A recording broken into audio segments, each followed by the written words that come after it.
Bienvenue à Bistro Liberté, le débat libre et non conformiste. Au sommaire de cet épisode, pourquoi la violence prend le pas sur le dialogue? Et en seconde partie, y a-t-il encore une liberté d'expression? Pour en parler, l'invité spécial d'Éric Morillo est une star du théâtre, de la télévision et du cinéma. Elle a 15 pièces de théâtre à son actif. Elle a joué dans 20 longs métrages au cinéma et 27 films et séries TV. Si je vous dis qu'elle a incarné Julie Lescaut, ma présentation peut s'arrêter là. Tant sa notoriété est forte. Pas si sûre. Elle gagne à être aussi connue pour son engagement. Dès 2013, elle dénonce la mauvaise politique politicienne et les manœuvres grotesques de l'UMP et du PS. En 2020, durant la pandémie de Covid-19, elle multiplie les déclarations dans lesquelles elle affirme son soutien au professeur Didier Raoult, à son traitement à l'hydroxychloroquine et à ses doutes quant à l'utilité du pass vaccinal. Pour l'élection présidentielle française de 2022, elle déclare, je cite, « Pour moi, Zemmour n'est pas d'extrême droite, il représente cette droite républicaine qui n'existe plus et sans sa langue de bois politicienne actuelle, car il n'a pas fait de la politique son gagne-pain. » C'est donc avec Brigitte Bardot, la star française la plus courageuse de notre temps. Elle n'a pas peur de faire sauter les digues du politiquement correct. Je vous demande d'accueillir Véronique Geneste.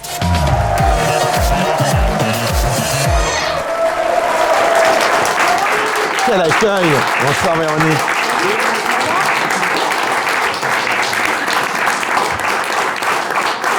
Quel accueil, hein? Oui, c'est gentil.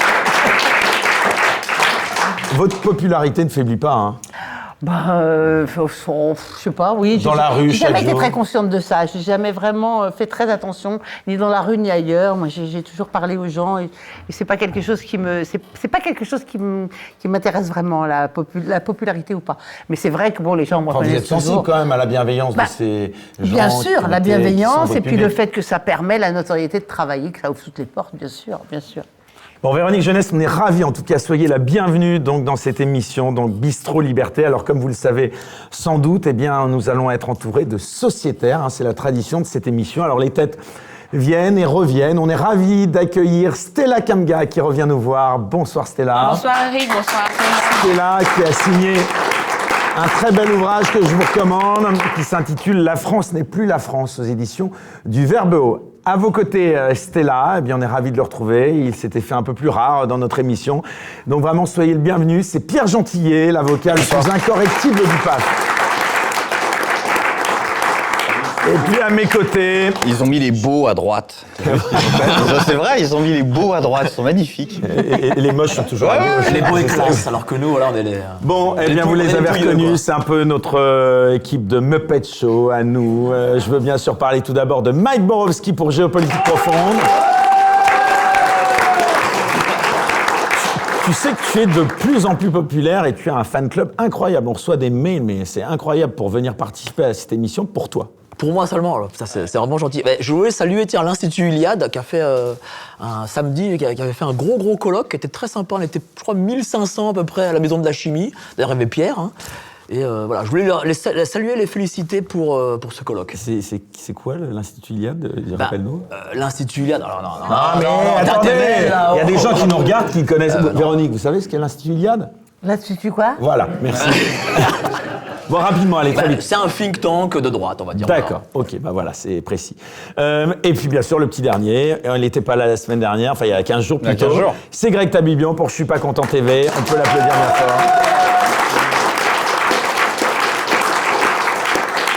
Voilà, alors on va commencer, c'est la tradition là aussi. Je sais que ça va être difficile, mais pendant... D'abord, petite parenthèse, vous avez vu que là, nos amis, les fact-checkers, Ah, il va remettre ça.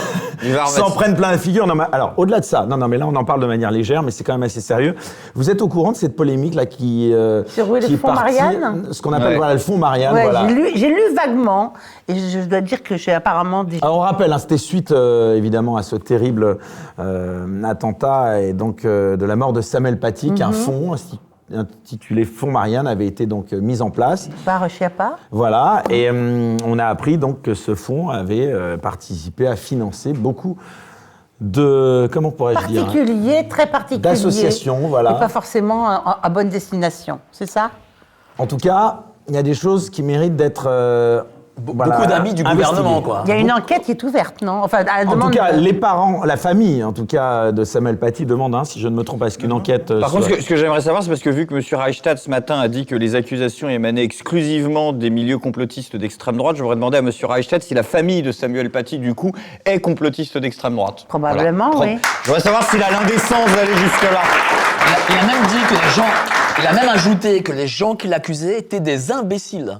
C'est-à-dire qu'il il accuse, enfin voilà, il dit des gens que c'est des imbéciles. Le public est imbécile. On rappelle juste Rudy Reichstadt, qui est donc le fondateur de... Conspiracy Watch, qui est aussi sur Spicy. Ah bon Oui, il est avec Thomas Huchon. Les deux, il a pas pris. Alors, lui, il n'a rien pris. Faut distinguer la personne morale de la personne physique. Mais en tout cas, il est à Spicy, il est à Conspiracy Watch. Il est Conspiracy Watch, d'ailleurs, même plutôt pour être exact. Et Thomas Huchon, faut le c'est son rajouter. bébé, il faut lui reconnaître. Et le fils de Jean-Paul Huchon, l'ancien président de la région, l'ancien PS, quoi. Voilà. Donc on voit où va l'argent, des amis, On des s'en amis. fout, à la limite. Bah mais- si, bah non, Ouais, toi, parce on s'en qu'à fout. l'arrière- Bah demande 60 000 euros, toi. Du coup, tiens, comme ça, est-ce que tu les auras les 60 000 euros? J'ai eu 120 000 en 24 heures. Mais, Non, mais- je les ai pas demandé au gouvernement. 60, voilà. Bon, voilà, je les ai pas demandé au gouvernement, je les ai En demandé aux tout gens. cas, on va sans doute en reparler. Ce sera l'objet du second débat de cette émission consacrée à la liberté d'expression. Alors tout d'abord, c'est la tradition. On va un petit peu parler de vous, si vous le voulez bien, Véronique Jeunesse. Allons-y. C'est, je le disais encore une fois, la tradition de cette émission. Alors on va revenir sur votre parcours. Vous êtes, je le disais, et puis on l'a rappelé en introduction, une des actrices françaises les plus populaires, les plus connues. Tout d'abord, une petite question toute simple. Comment vous en étiez arrivé à ce métier Oh, moi, depuis toujours, j'ai envie de faire ce métier, depuis que je suis petite.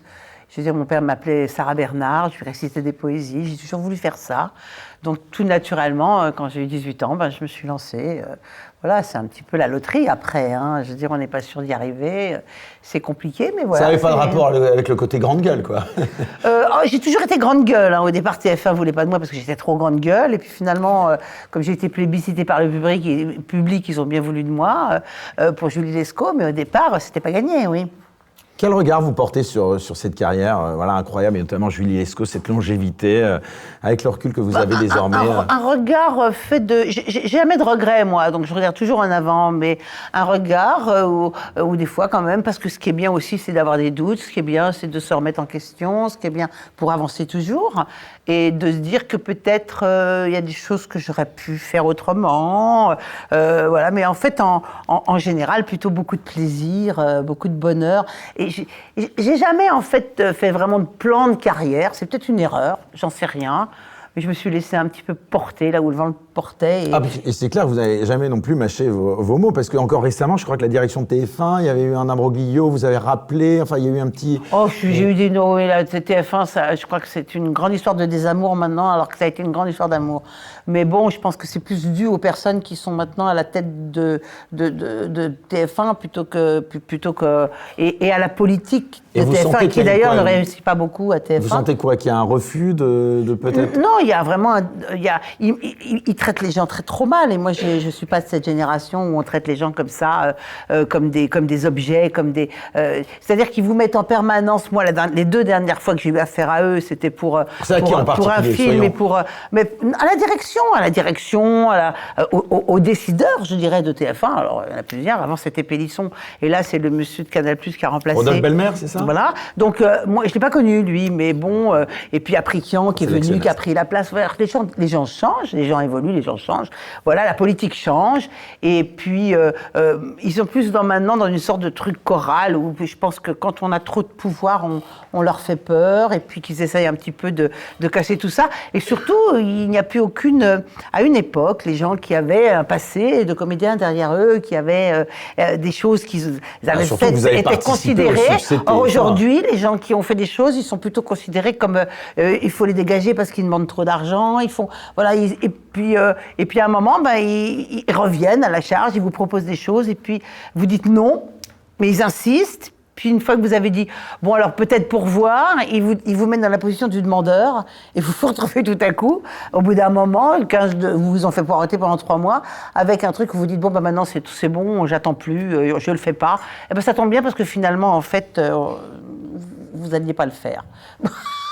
On dit, mais c'est gentil, vous avez arrêté votre vie. Tout. Donc, je trouve pas, c'est pas clean, quoi. Je trouve que les gens, moi, j'aime quand les choses sont claires, quand les choses sont simples, et voilà. Donc, j'ai plus donc de. Mais vous avez un peu de rancœur ou pas par rapport à cette chaîne non, pas de rancœur. Au succès de laquelle vous avez participé quand même de manière incroyable. Pas de rancœur, je suis juste content quand ils se cassent la gueule. Non, je rigole. À peine. Mais même pas. Je déteste quand les choses marchent pas. Non, franchement, non, je n'ai pas de rancœur. Je me dis que les choses évolueront parce que les choses passent, les gens passent. En ce moment, ça se passe pas très très bien pour TF1 au niveau des audiences. Mais bon, demain, moi, il y a des émissions que je regarde. Je regarde The Voice, moi, je regarde Koh-Lanta, ça me fait beaucoup rigoler, j'adore. Enfin, ils se font battre par le téléfilm de France 3. Oui, mais voilà, ils sont pas en très bonne forme. Et ben, je me dis qu'un jour, les gens qui sont à la tête, ils vont se faire lourder ou il va y avoir les suivants. Et puis que moi, j'aurai passé un certain âge et qu'on aura vraiment besoin de moi parce qu'il y aura plus de vieille intégrale. Donc voilà, je me dis, ça reviendra, quoi. Donc ça change, ça évolue, on laisse passer le temps. Tout ça n'est pas très grave parce que j'ai tellement de choses à faire dans la vie que franchement, tout ça va très bien. Si vous rappelle demain, vous y retournez quand même ou pas ? Si la proposition est extraordinaire, mais bien évidemment que j'y retourne, moi. Mais là-dessus, j'ai pas de problème. Vous savez, les vieux couples, ils se disputent, ils se fâchent, les vieux amis, et puis un jour, mais il faudra que le bouquet soit très beau quand même. Et il demandait si ça pouvait être un retour de Julie Lescaut. Oh non, Mamie Lescaut, non. S'il propose. Elle est à la retraite, Mamie. Elle y a eu droit quand même. Elle a plus ses 44 annuités quand même. Bon, on va en parler. En tout cas, vous avez une actualité aussi puisque vous êtes la fondatrice d'un festival en Corse, si je ne me trompe, à Calvi, qui s'appelle Corse en scène. Voilà. Ça a lieu du 17 au 21 juillet. Cette en année, quelques mots, ça consiste en quoi, ce c'est un festival ? c'est un festival de spectacles vivants. J'ai 11 spectacles, théâtre, stand-up, concerts, j'ai une soirée années 80 avec un DJ. Enfin, j'ai beaucoup de choses. J'ai 11 spectacles, dont 6 gratuits. Et voilà, et ça va être la fête. C'est l'occasion, puisque à Calvi, actuellement, il n'y a pas, quoique c'est en train de changer, il n'y a pas vraiment de salle de spectacle. Donc c'est l'occasion d'apporter aux locaux et aux touristes qui sont là et qui arrivent, eh bien, ces spectacles qui leur manquent tant. Est-ce que vous vivez régulièrement en Corse ? Enfin, vous... Oui, j'y suis. En fait, là, comme j'ai pas mal de choses à faire, en ce moment, je prépare des lectures d'une pièce que je voudrais monter avec Jean-Luc Moreau et Véronique Jeannot. Donc, je viens pour faire des lectures. Et puis, en fait, je reste 10 jours à Paris, et puis je repars 3 semaines en Corse. Et puis, je me fais mon festival, je fais tout. Vous vous sentez bien là-bas ? Je me sens bien, puis j'ai des tonnes de copains. En fait, j'ai une vie beaucoup plus sociale en Corse qu'à Paris.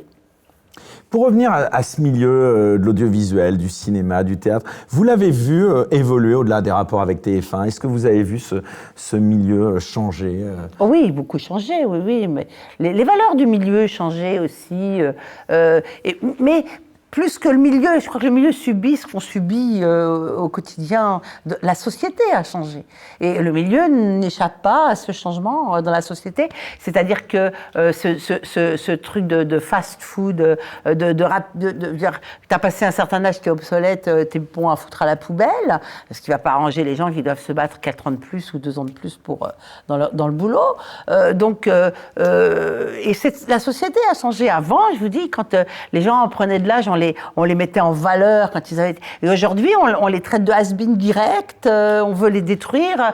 La vieillesse ne paye plus, mais ils ont tort parce que la vieillesse payent au contraire très très bien, différemment, donc ils vont y revenir aussi. Mais c'est cyclique, je pense. Je pense que la société, elle est un peu... en ce moment, elle est un peu en perdition, elle est un peu en déclin quand même. Je trouve qu'il y a un gros déclin. Alors, je pense que le français, et pas que les Français, hein, le monde entier va foutre un grand coup de pied au fond de la piscine pour remonter, respirer à la surface. Parce que, franchement, c'est très compliqué. Moi, finalement, aujourd'hui, je suis très heureuse d'avoir plus de vie derrière moi que devant. Parce que je n'envie pas...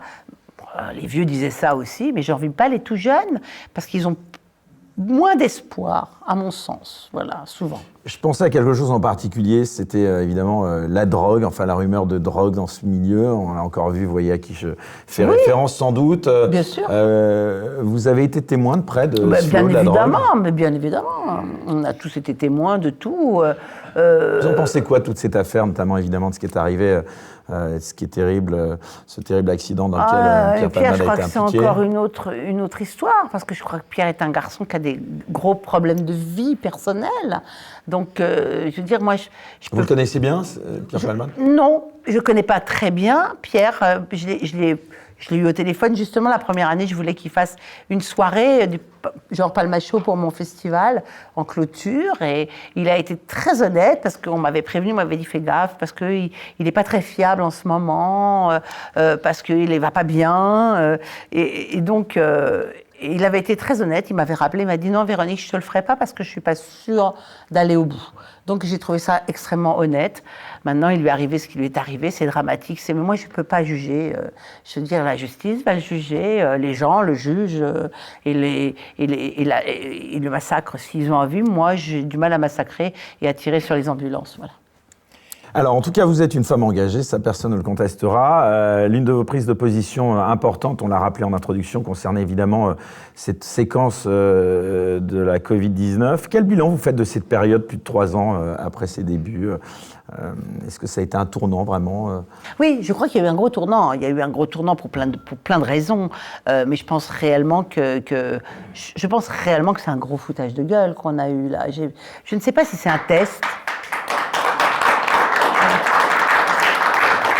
Je ne sais pas si on a voulu nous tester notre résistance, tester notre résilience, tester notre façon de se laisser faire, si on faisait partie du troupeau, et si on allait accepter de se... Mais le résultat, c'est que aujourd'hui, on constate, en fait, à plein de niveaux, et de plus en plus de gens, parce que je pense que maintenant, il y a beaucoup plus de gens, et même... Mes amis, à moi, des gens qui, quand je tenais un certain discours, faisaient arrête, etc. Et aujourd'hui, ils tiennent le même. Hein. Parce que moi, mon discours n'a pas été de dire qu'il n'y a pas de Covid. Moi, au départ, j'étais la première à dire, parce qu'on ne savait pas. Donc, j'étais la première à dire, OK, bon, confinons-nous, hein, puisqu'il le faut, si c'est vraiment très grave, faisons-le pour aider les soignants. J'étais la première à applaudir les soignants sur le balcon. Et puis... Très vite, on a quand même su des choses dessus avant que ce vaccin arrive et on a compris que c'était finalement peut-être... Je ne sais pas si la gravité a été exagérée exprès, si la façon de faire les comptes, etc. Donc ça a été un truc un peu spécial. Mais moi, j'ai été comme tout le monde, j'ai attendu, puis tout à coup, on a compris très très vite. Ou alors c'est moi qui lisais plus que les autres, que quand tout à coup sont arrivés les vaccins et qu'on nous a dit que c'était parfait, etc. Et puis le pass sanitaire, et très vite on a compris que malgré tous les gens, moi c'est surtout choqué. Ça, parce qu'à la limite, bon, on était un peu dans le flou tous, et même si on se disait qu'après tout on avait le droit de ne pas se vacciner parce qu'on ne voulait pas, moi c'est la seule chose que je défendais, le droit au choix. Le droit au choix, c'est un droit, le choix, surtout quand ce sont des choses qui sont très nouvelles et qu'on ne connaît pas. On a beau dire c'est formidable, mais on a tous vécu des erreurs médicales, on a tous vécu des erreurs de médicaments qui ont été graves après. Et donc on a tous le droit donc, de dire non, moi je tente pas le diable, j'ai pas envie, je préfère prendre le risque. Et puis finalement on le prend pas parce qu'on était confinés. Donc voilà. Bon. Et puis après, on s'est retrouvé avec ce pass qui devait arriver, et tout à coup, à un moment où on savait pertinemment que le vaccin n'empêchait pas la transmission. Et donc c'était d'une inutilité flagrante. Et je ne comprends même pas les gens qui acceptait ou qui disait que c'était bon pour sortir. Alors c'était simplement et qui fustigeait tous les gens qui n'étaient pas vaccinés, alors qu'on savait pertinemment que ça n'empêchait en rien la transmission. Alors après, vous donnez les pourcentages. Si, ça diminue de 6 fois, puis de 8 fois, puis de 10 fois, puis de 2 fois, et puis de peut-être pas finalement. Ça empêche les formes graves. Ah ouais, mais alors peut-être pas finalement les formes graves non plus. Peut-être pas, on sait pas. L'attitude d'Emmanuel Macron pendant cette période, vous en avez pensé quoi? Parce que, et d'ailleurs encore maintenant, pendant ce qui se passe là... Mais Macron, il a refilé les rênes à McKinsey depuis le début sur des milliards de trucs. Je veux dire, et aujourd'hui, on se demande même s'il n'aurait pas refilé sa campagne à McKinsey et que ça ne serait pas des trucs pour lui filer après. Alors tout ça, c'est des hypothèses. Hein. Des enquêtes sont ouvertes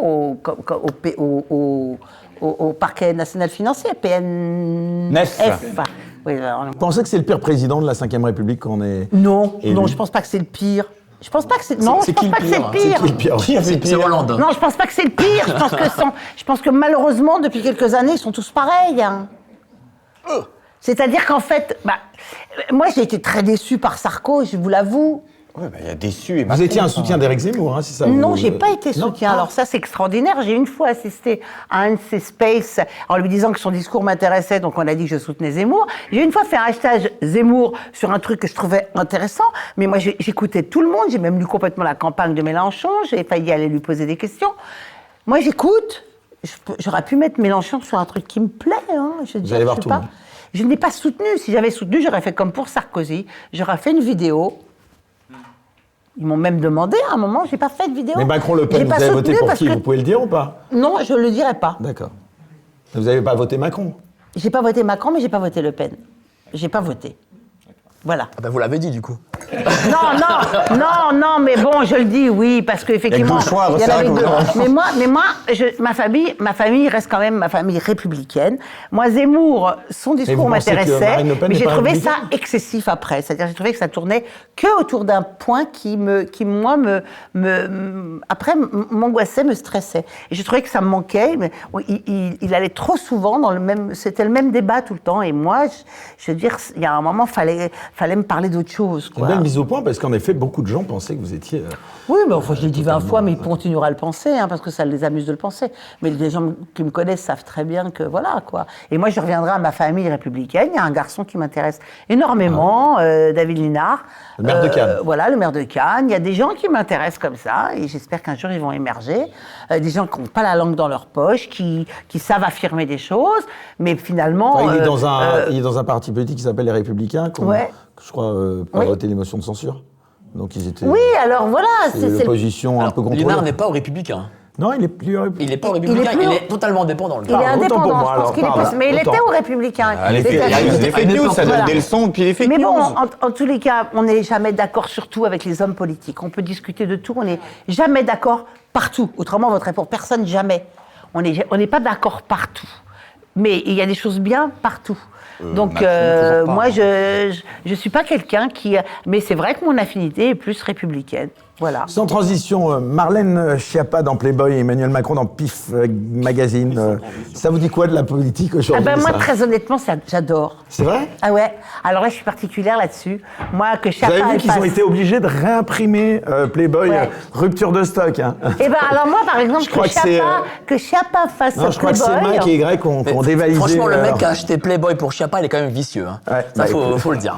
Il a un petit Non, mais vice en lui. la photo, j'ai pas vu les autres, mais la photo est pas terrible. Là. Non, la photo, elle est gâchée. Mais alors, très honnêtement, franchement, personnellement, elle est ronde, Schiappa, elle est pas magnifiquement Bah, et belle. surtout ministre, C'est pas la question. Elle est ouais. Elle est surtout ça la question. parce Elle est que surtout femme, et moi, rien que pour ça, ça me déplaît pas qu'elle ait eu le culot de faire ça, honnêtement. Mais vous croyez que c'était le moment de le faire pendant Pas le débat forcément. sur la réforme des retraites Mais quoi honnêtement, je m'en fous un peu. Ah ouais? Au fond, je m'en tape complètement qu'elle fasse ça, qu'il aille sur Pif Gadget, sur Mickey, sur... Fallait faire Picsou Magazine, ça aurait été raccord, quoi. Qu'il aille sur TikTok, qu'il fasse des trucs à l'Élysée. Franchement, ça ne contribue... Bon, l'image n'est pas terrible, on est d'accord, mais bon, il va parler aux enfants sur Pif Gadget. Ça me fait plutôt rigoler, moi. Ma question, c'était quoi le gadget, moi? Plutôt rigoler. Oui, c'était quoi le Je sais gadget? pas, justement. Non, Faut je sais demander à pas. Jean-Michel. Mais c'est de l'ordre des choses qui totalement, moi, m'indiffèrent, en fait. Ça ne m'intéresse pas de polémiquer là-dessus, en fait. Parce qu'il y a tellement d'autres choses plus importantes sur lesquelles... Alors, la il faut réforme des polémiquer. retraites, par exemple, vous en pensez quoi? Parce que là, vous avez dit que le pays est un peu Alors, en moi, je ébullition. suis quand mal même. placée pour en parler, parce que moi, je fais partie d'un métier où on peut travailler jusqu'à sa mort. Et on espère travailler jusqu'à sa mort. Donc, alors, on touche Même la le jour de retraite, sa mort. évidemment, une mauvaise retraite. Moi, j'aime... Alors, je sais qu'il y a beaucoup de critiques quand les étudiants s'en mêlent, pas les jeunes. Mais moi, je vais vous avouer quelque chose. J'ai une retraite de merde parce que je m'en suis jamais occupée. Et j'ai jamais été classifiée vrai. Vous avez une sur retraite ma de vie. merde 20 piges, Oui, j'ai Julie une retraite Lescaut, de une merde. retraite de merde Ah, par rapport à ce que j'ai gagné dans ma vie, une grosse retraite de merde. Mais bon... Pourquoi? Parce que je me suis jamais préoccupée et que je ne suis même pas comme cadre. J'ai même pas été inscrite comme cadre. Mais comme jamais j'ai fait attention à rien. Mon producteur, il a 3 fois plus que moi à la retraite. Hein. Moi, j'ai jamais eu de chômage. La retraite, c'est nip que quick. Mais bon, mais peu importe. C'est pas nip que quick pour beaucoup de gens, hein, d'ailleurs. Mais par rapport à moi, ce que j'ai fait dans ma vie, c'est vraiment Vous voulez rien dire du tout. proportionnellement à ce que vous avez gagné, Oh, mais bah on ne va pas alors, faire pleurer dans le chemin quand même, on vous va avez pas quand même faire- gagné beaucoup. Ça... Bah, énormément. Voilà, vous avez l'honnêteté de le dire. Ah Donc, bah, j'ai gagné des fortunes. Voilà. Bien sûr. C'est pour ça que la retraite par répartition, c'est une arnaque. Voilà, il faut le dire. Et Gérard Jugnot aussi disait qu'il avait une toute petite retraite. Herbert Léonard aussi disait qu'il gagnait, je crois, 1 200 euros de Mais retraite. donc c'est de ma faute. Je pense que c'est de ma faute parce que j'aurais très bien pu à un moment m'en préoccuper et upgrader, devenir. Non, mais c'est surtout l'État qui vous a piqué un maximum et qui après vous donne un minimum. Ben, ça faut le dire. Hein. Mais alors, il paraît que c'est faux. L'État m'a pas piqué un maximum parce que justement, comme j'étais comme ça, il y avait un moment où j'ai arrêté de cotiser. Donc il m'a pas pris tant que ça. Donc, mais moi, je ne m'en suis absolument pas souciée. Parce que quand on a 20 ans, logiquement, on ne se soucie pas du tout de savoir ce qu'on va faire. La retraite, moi, c'est un truc je ne savais même pas ce que c'est. La retraite, ça n'arriverait jamais. Et puis, ça arrive un jour. Alors donc, que les étudiants soient conscients de ça, moi, ça me plaît bien. Maintenant, je pense que c'est la retraite, s'il fallait faire une réforme, peut-être qu'il fallait en faire. Je ne suis pas économiste, hein, franchement. Il y en a qui disent oui, il y en a qui disent non. Je pense qu'elle est faite au pire moment qu'il fallait pas la la méthode, faire. quand même, La méthode est la pire. Les Français se sentent pas aimés, pas écoutés. Et voilà. Et tout ça arrive après 3 ans de catastrophe, la guerre, alors les gens doivent se priver, et puis à côté de ça, ils voient Macron filer des fortunes aux gens à côté, ils se disent, mais attends, et nous, pourquoi on doit nous en chier tout le temps? Et ce que je trouve tout à fait normal, quoi. Allez, dernier sujet, Véronique Jeunesse, sur lequel j'aimerais vous entendre, puisque c'est donc, je le disais, l'introduction de cette émission, et c'est un sujet grave. C'est la fin de vie. Quelle est votre position là-dessus? Qu'est-ce que vous pensez de ce sujet? Je crois que c'est un sujet qui... La vous fin a de beaucoup vie, la touché, fin de vie, qui oui. me touche beaucoup. Mais moi, j'ai des amis belges qui ont profité des lois belges pour choisir le moment où ils allaient partir, parce qu'ils étaient très malades ou parce que voilà. Et donc. Vous avez vu Charles Bietri, qui est l'ancien directeur des sports de Canal et de France Télévisions, qui a atteint de la maladie de Charcot, a dit qu'il avait tout préparé. Et donc, moi, j'ai une amie belge qui avait un très gros cancer, qui s'est battue longtemps, hein, qui a un cancer a récidivé. Et puis, un été, j'avais été la voir à l'hôpital, et elle était en Corse, d'ailleurs. Et là, il y avait son mari, ses enfants allaient arriver.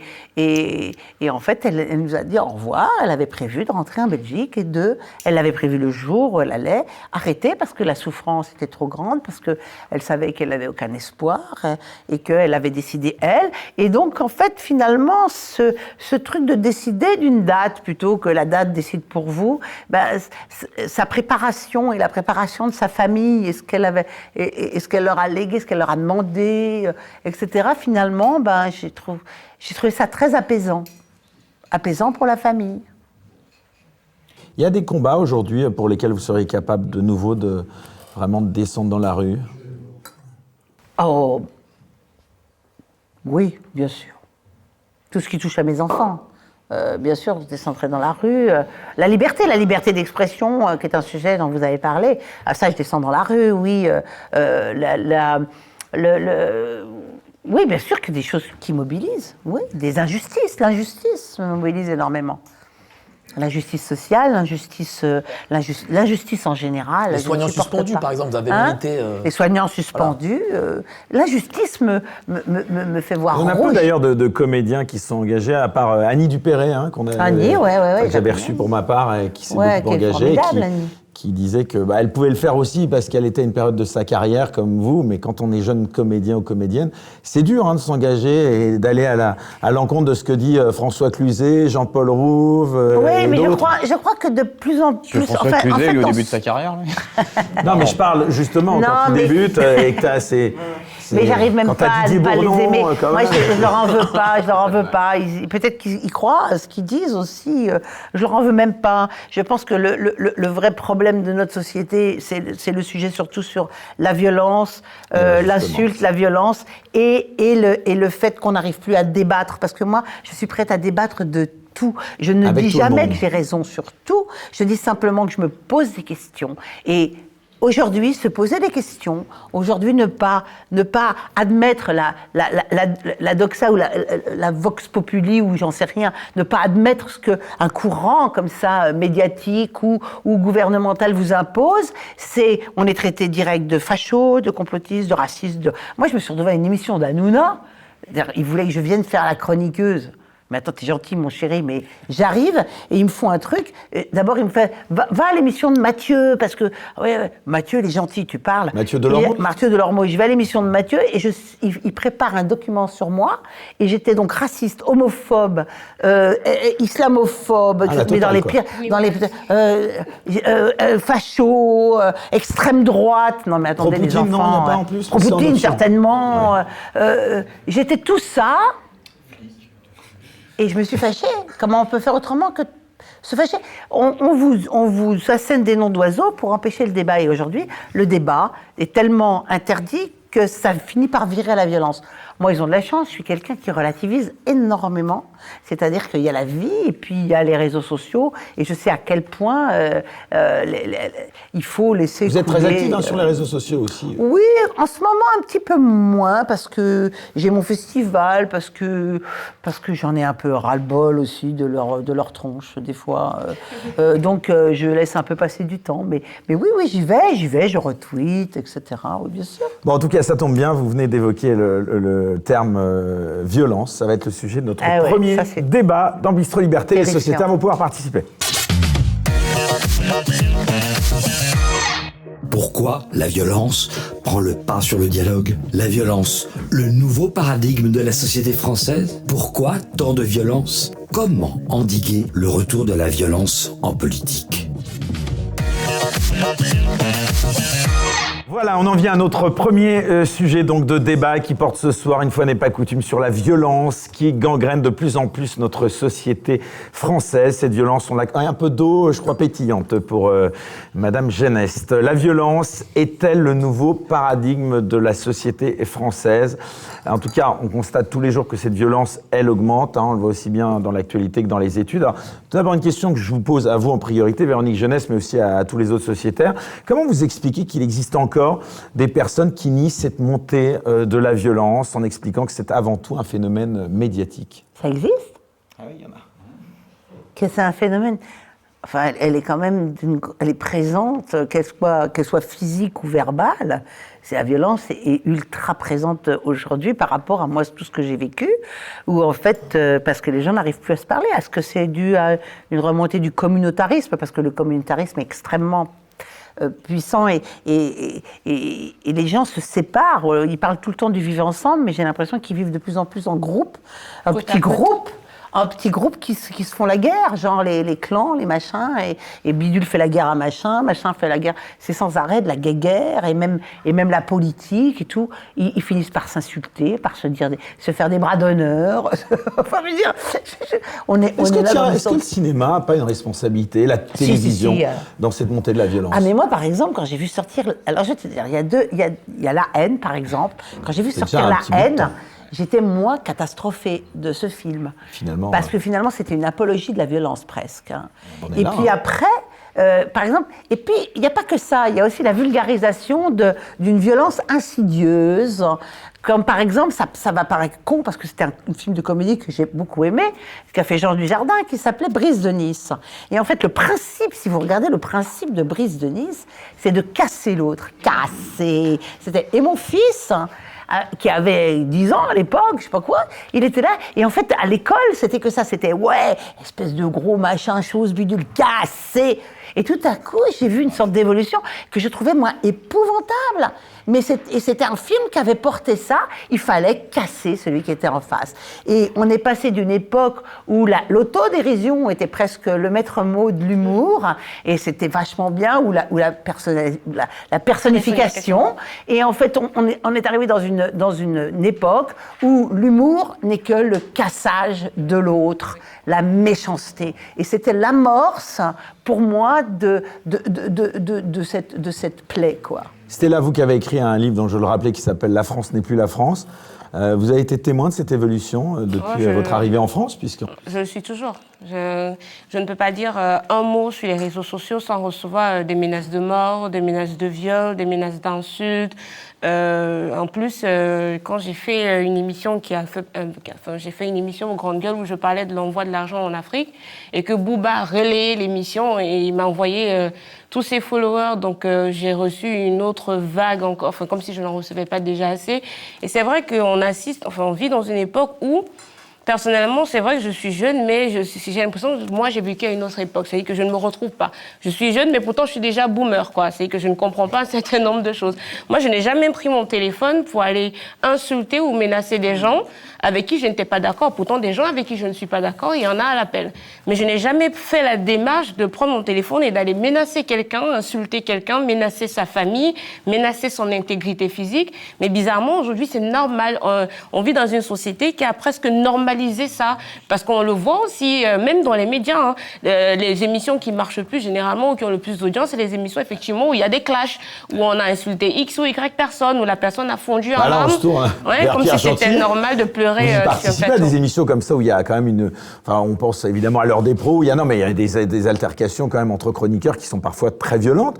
Et d'ailleurs, vous battez bien le fer, puisque vous êtes un des plus réputés. Ils se respectent, hein. Non, mais c'est pas très violent. Hein. Oui, mais cette violence, est-ce que par moment, elle n'est pas justifiée aussi, verbalement parlant, sur le plan des idées, hein, je parle de violence des idées cette fois. Moi, je ne trouve pas violentes, les émissions de pros, honnêtement. Alors, je ne participe pas vraiment aux émissions de pros, mais effectivement, sur CNews, j'en fais. Mais je pense que ce que vous appelez violence, en tout cas, si on parle de la télévision, effectivement, peut-être que ça peut contribuer à une partie de la violence de la société.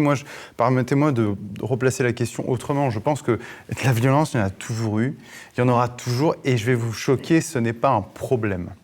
Le problème, c'est pas la violence, c'est l'endroit où elle s'exerce et la légitimité de cette violence. Je m'explique.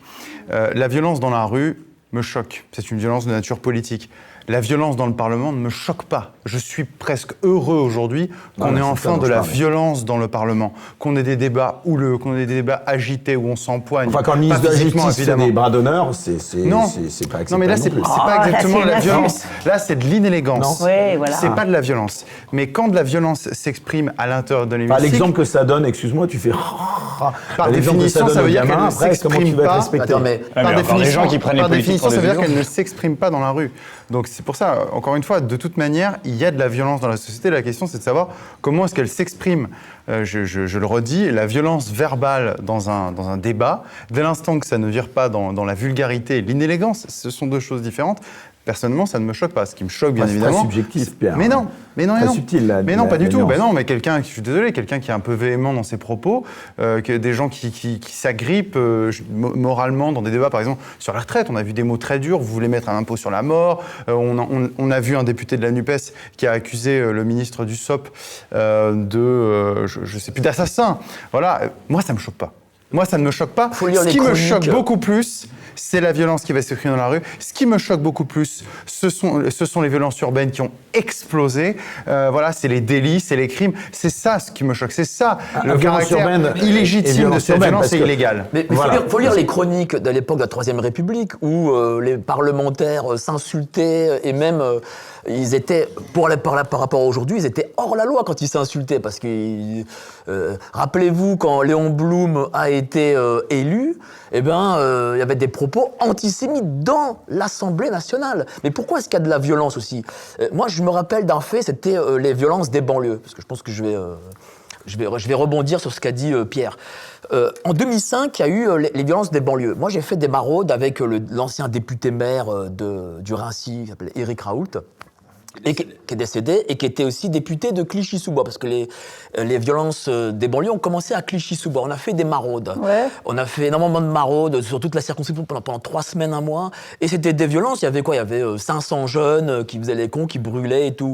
Et qu'est-ce qui s'est passé ? Qu'a répondu l'État à la suite de ça ? L'État a créé l'ANRU et ils ont dit, on va mettre 50 milliards pour rénover toutes les cités. Donc du coup, qu'est-ce qui se passe ? Les gens ont compris que plus ils sont violents, plus l'État les écoute et plus l'État paye. Voilà. Et les gens ne sont pas plus cons. Hein. C'est pareil pour les Gilets jaunes. Les Gilets jaunes, ils ont pété un peu les Champs-Élysées. L'État a mis 20 milliards sur la table. Voilà. Oui, et les gens, ça, ils l'ont compris. Oui, ils ont compris que voter, ça ne servait plus à rien, mais que péter des vitrines, ça servait à quelque chose. Oui, mais certains aujourd'hui ont perdu un œil, ils ont perdu un bras. Donc 20 milliards, ça ne remplace pas un œil, ça ne remplace pas un bras. C'est vrai, mais il y a... C'est pas les mêmes qui ont touché les 20 milliards. Mais c'est quelle est l'option qui est laissée ? Parce que, moi, je veux bien que l'État soit le seul garant de la violence légitime et soit le seul à avoir le monopole. Est-ce qu'il n'y a pas des violences ? Mais non, mais moi je veux bien, mais alors qu'on me propose un truc, parce que alors, on prend les retraites, ok ? On prend la réforme des retraites. D'accord. Ok. La volonté populaire a voulu s'exprimer par l'Assemblée nationale. Macron a dit 49-3. Ensuite, la légitimité, le peuple a voulu s'exprimer par le référendum. Macron a dit il n'y aura pas de référendum. Ensuite, il a voulu faire une pétition. Le Conseil oui, voilà. Ensuite, ils ont voulu faire une pétition. Classée sans suite immédiatement. Ensuite, ils ont voulu faire des manifs. Les mecs ont interdit les manifs ou réprimé dans le sens. C'est pas grave, on va faire des grèves. Non, on réquisitionne les usines, vous êtes obligés de bosser. Donc, au bout d'un moment, si vous avez une idée pour se faire entendre qui passe ni par le Parlement, ni par les grèves, ni par les manifs, ni par la pétition, ni par le référendum, et qui soit pas la violence, j'aimerais que vous me la donniez parce que j'ai l'impression que les gens l'ont pas. C'est pas compliqué, il fallait déjà que le peuple en question ne vote pas Emmanuel Macron. À un moment donné, vous pouvez pas voter quelqu'un qui a dit qu'il va faire passer sa réforme des retraites à la minute où il va être élu et vous vous attendez à ce qu'il mette en place le programme de Marine Le Pen ou le programme de Mélenchon. Je suis désolée. Si les gens ils voulaient pas la réforme des retraites, eh bien il fallait pas voter Emmanuel Macron.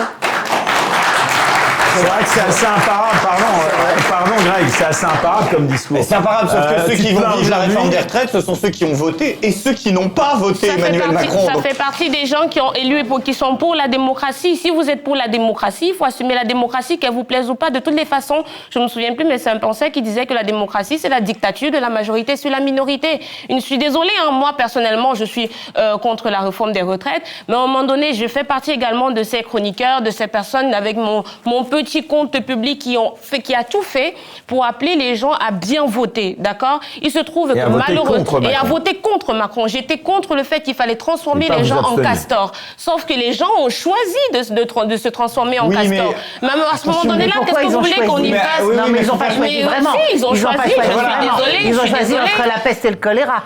Dans ce cas, vous avez voté la peste, assumez la peste. On a voulu leur dire que l'autre bord, c'était le choléra, comme ils font à chaque fois. C'est-à-dire que... Mais vous trouvez que l'autre bord, avec le recul maintenant, vous trouvez que Marine Le Pen, c'était le choléra, honnêtement, Véronique Jeunesse ? Je pense que c'est pas plus le choléra que la peste. Enfin, je veux dire, que c'est l'extrême droite, parce que voilà, c'est ça, la violence. Est-ce que c'est vraiment l'extrême droite ? C'est une question que je vous pose. Elle est où la droite ? Elle est où la gauche ? C'est quoi l'extrême droite, Pierre Gentillet ? Tiens, ça n'existe plus aujourd'hui. Ça n'existe plus, l'extrême droite. L'extrême droite, classiquement, en France, c'est celle qui remettait en cause les élections et le parlementarisme. Aujourd'hui, sur l'échiquier politique, si on va le plus loin à droite, sur la droite dite institutionnelle, en tout cas celle qui se présente aux élections, qu'il s'agisse de Marine Le Pen ou d'Éric Zemmour, aucun de ces deux protagonistes ne remet en cause la démocratie, ne remet en cause les élections. Et la preuve, Marine Le Pen c'est un anathème. a dit que Non, mais voilà, l'extrême droite de Marine Le Pen n'est pas l'extrême droite de celui qui avait fondé le Front National, Jean-Marie Le Pen. C'est pas que c'est l'extrême droite, ce n'est plus... Ça n'a rien à voir, c'était à une époque aussi Ce n'est plus l'extrême droite aujourd'hui.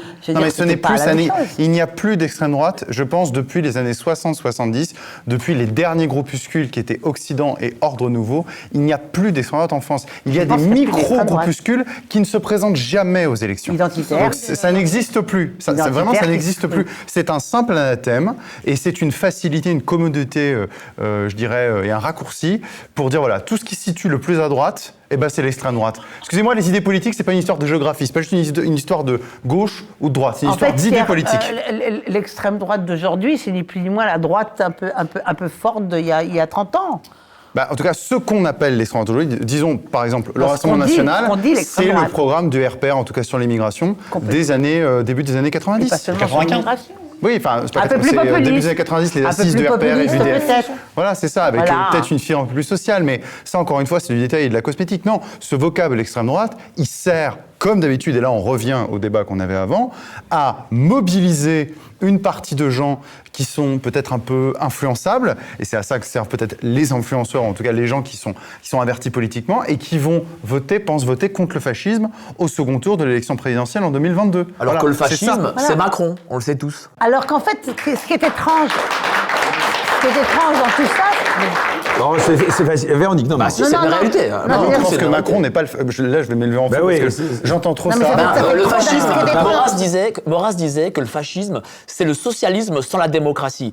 On vit dans le socialisme sans la démocratie. Ouais, c'est pas du tout ça. Désolé. C'est intéressant, Pierre n'est pas...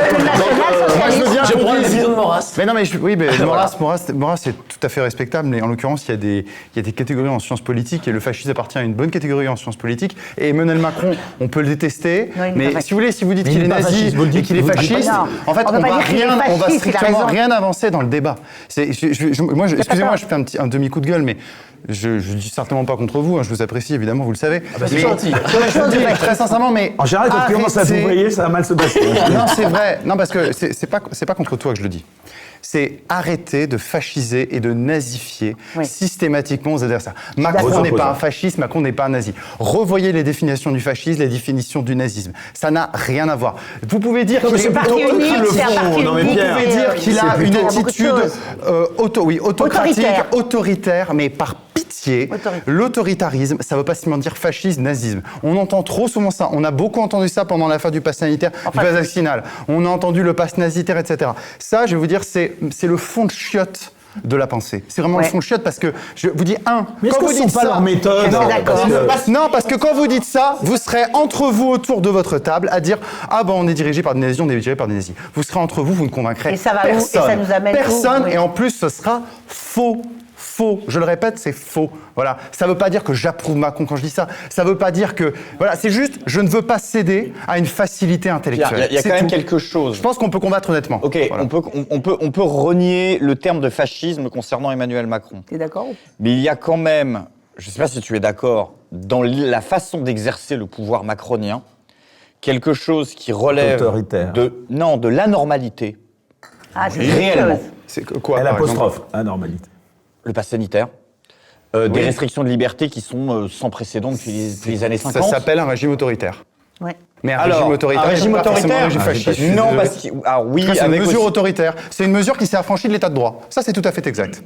Qui s'est affranchi des droits. Mais ce qu'il faut quand même souligner, c'est que ceux qui définissent, selon un certain nombre de critères, des partis politiques existants comme fascistes, enfin, ces critères-là, selon lesquels ils les définissent, s'appliquent à Emmanuel Macron. Exemple. L'antiparlementarisme. Ah bon? Là, je vais peut-être être à rebours de tout le monde, mais en l'occurrence, si on parle du pass sanitaire et du pass vaccinal, il a été voté par l'intégralité, il a été voté par la majorité du Parlement sans passer par un 49-3. Donc en l'occurrence, c'est pas une histoire de parlementarisme. Non, mais la représentativité, elle a ses limites. Ah, ça c'est autre chose. C'est le mode de scrutin.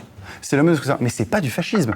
C'est pas du fascisme. Que Emmanuel Macron n'ait pas une culture parlementaire, que Emmanuel Macron méprise le Parlement, mais c'est une évidence. Mais attendez, vous plaisantez. Peut-être que lui, il le montre beaucoup plus parce qu'il n'a pas été parlementaire, parce qu'il n'a pas été élu. Mais que pensez-vous D'après vous, que pensait Mitterrand du Parlement, lui qui l'avait bien fréquenté quand il était président, surtout quand il a utilisé tous les 49.3, parce que le roi du 49.3, c'est pas Emmanuel Macron, c'est François Mitterrand. Hein. Ouais, c'est pour ceux qui en ont la mémoire, c'est François Mitterrand. Que penses-tu que Jacques Chirac pensait du Parlement une fois qu'il était président? Et on peut continuer comme ça. En réalité, que les politiques s'assoient sur la volonté populaire et s'assoient sur le parlementarisme, mais il n'y a rien de surprenant dans tout ça. C'est une évidence. Ça ne veut pas dire pour autant que c'est du fascisme. Pour le pass sanitaire ou le pass vaccinal, je pense non, je te dis que ce soit une mesure autoritaire qui est mise de côté, ce qu'on appelle l'état de droit, mais je suis d'accord qu'aujourd'hui le 49.3, point intéressant, que le 49.3 soit un signe d'autoritarisme, certes, mais ensuite le 49.3, je vais dire une chose, hein, ça va peut-être pas plaire, mais le Parlement s'est quand même exprimé.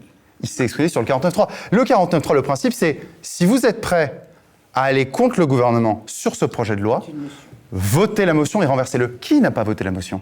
Les Républicains. Il manquait 9 républicains. Voilà, c'est ça le Parlement. Je dis pas que c'est parfait, je l'approuve pas vraiment ce système, mais encore une fois, attention. Pourquoi ils se déculottent à chaque fois?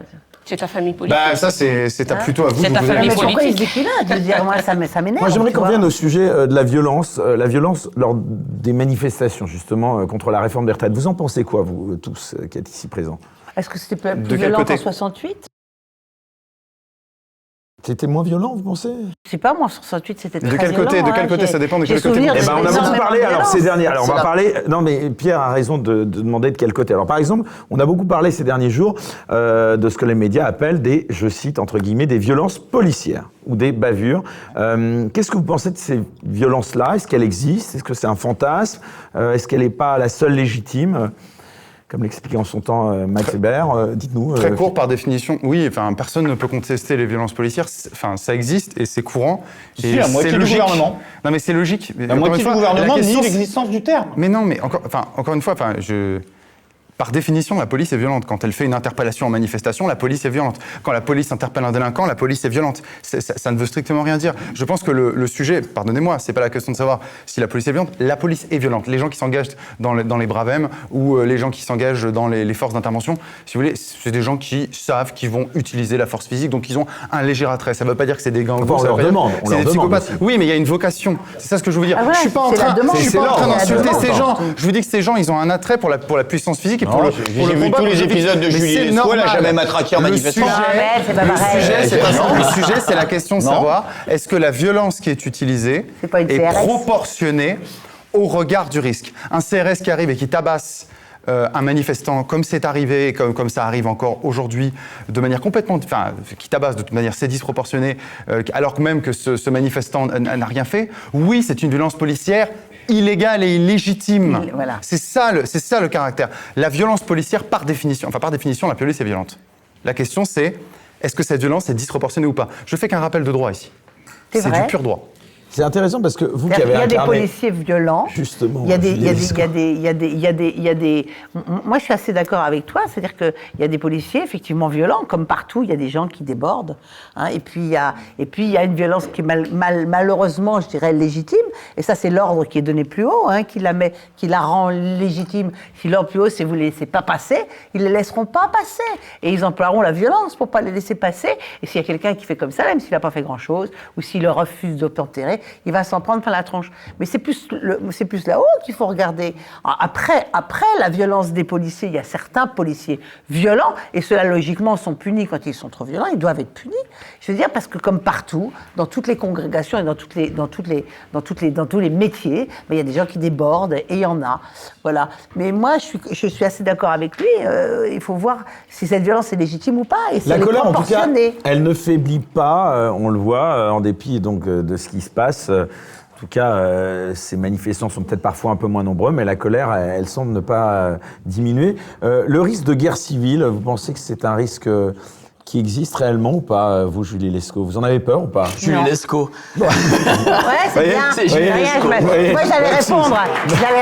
Alors, c'est ma seconde nature. Vous voyez, comme quoi, on fait plus la part des moi, choses. très sincèrement, non. J'ai pas peur de ça. J'ai pas peur de ça parce que je sais pas, j'ai assez confiance dans mes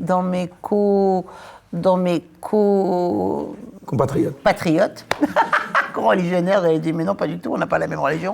Donc, mes compatriotes, et que malgré tout, faut pas oublier quand même que tout ça, c'est le chaos aussi. Il y a Pensez pas que le gouvernement et le chaos, c'est la terre brûlée. Les gens n'ont pas envie de se suicider, je pense. Là aujourd'hui, on a vu.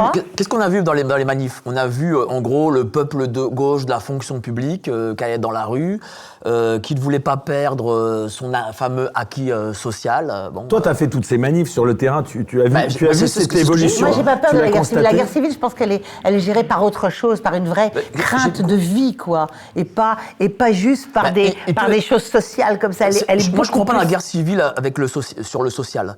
Ce qui est possible, c'est qu'il y ait une forme de guerre ethnique sur l'insécurité. C'est plus ça qui peut arriver. Peut-être. Plutôt que une guerre sociale parce qu'il y a un acquis qui serait tombé ou pas, quoi. Non. Mais je crois que les gens sont très conscients qu'une guerre civile, c'est le chaos, et que le chaos, c'est la terre brûlée.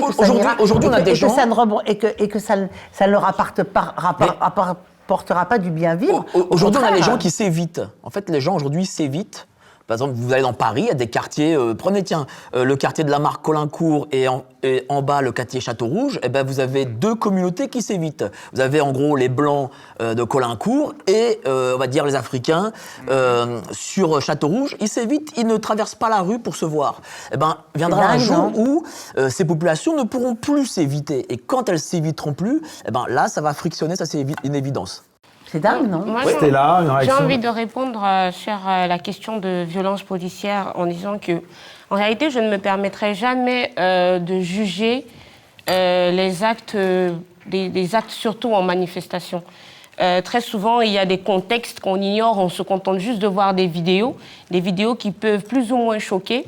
Et ensuite, on tire des conclusions assez rapidement sans se mettre à la place du CRS ou du policier qui est là à l'instant T et qui ne sait pas exactement de quel côté est venu un pavé de pierre, une boule de pétanque, un jet de ceci, et ainsi de suite.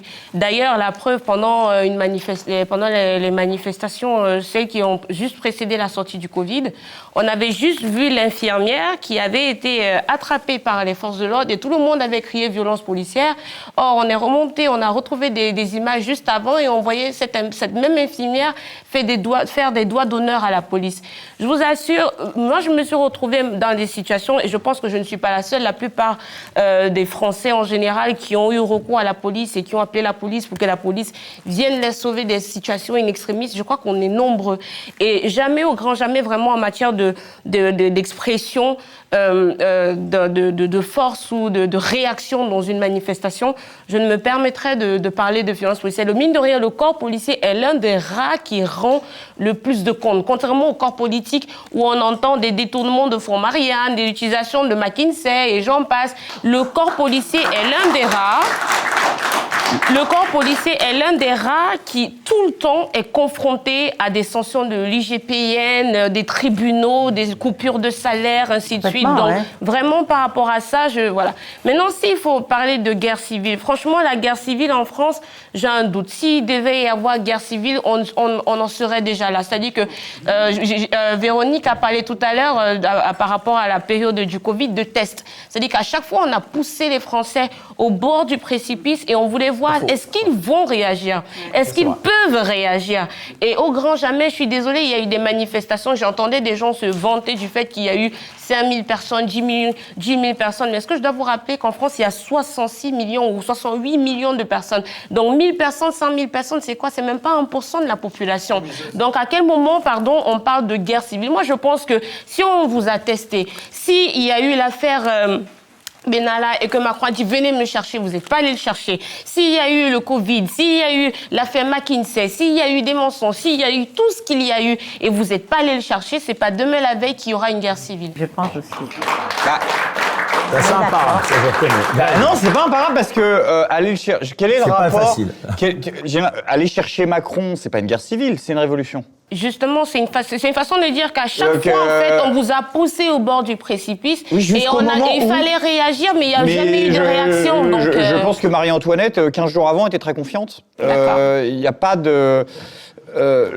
En fait, moi, je fais partie de ceux qui ont peur de la guerre civile, mais pas parce que j'ai une panique morale, c'est parce qu'à la différence de Pierre, je suis libéral. Donc, je pense que pour moi, la justification même probablement pas libéral. Tu vas pas me refaire le truc de Bégodeau. Voilà. C'est pour moi l'existence même de la politique, c'est d'éviter la guerre civile. C'est l'échec le plus total, le plus absolu. Donc il faut considérer qu'il existe. La politique, c'est de la guerre en tension. Les gauchistes qui hurlent à la panique morale dès que tu envisages le scénario de la guerre civile, non, le but de la politique moderne, c'est d'éviter le tous contre tous. Juste en 2 minutes. Du point de vue général, on y tend. On n'est pas sorti de l'histoire. Fukuyama s'est planté. On n'est pas passé à autre chose.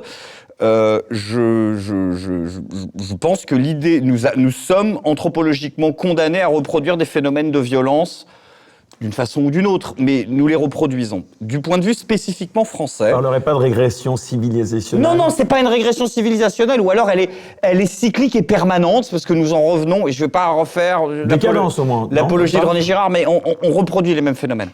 Du point de vue spécifiquement français, je crois qu'on vit depuis un certain nombre de temps dans une illusion qui a été renforcée par la construction européenne, qui est de nous faire croire, de nous injecter par la force que nous serions, nous, Français, un peuple du compromis.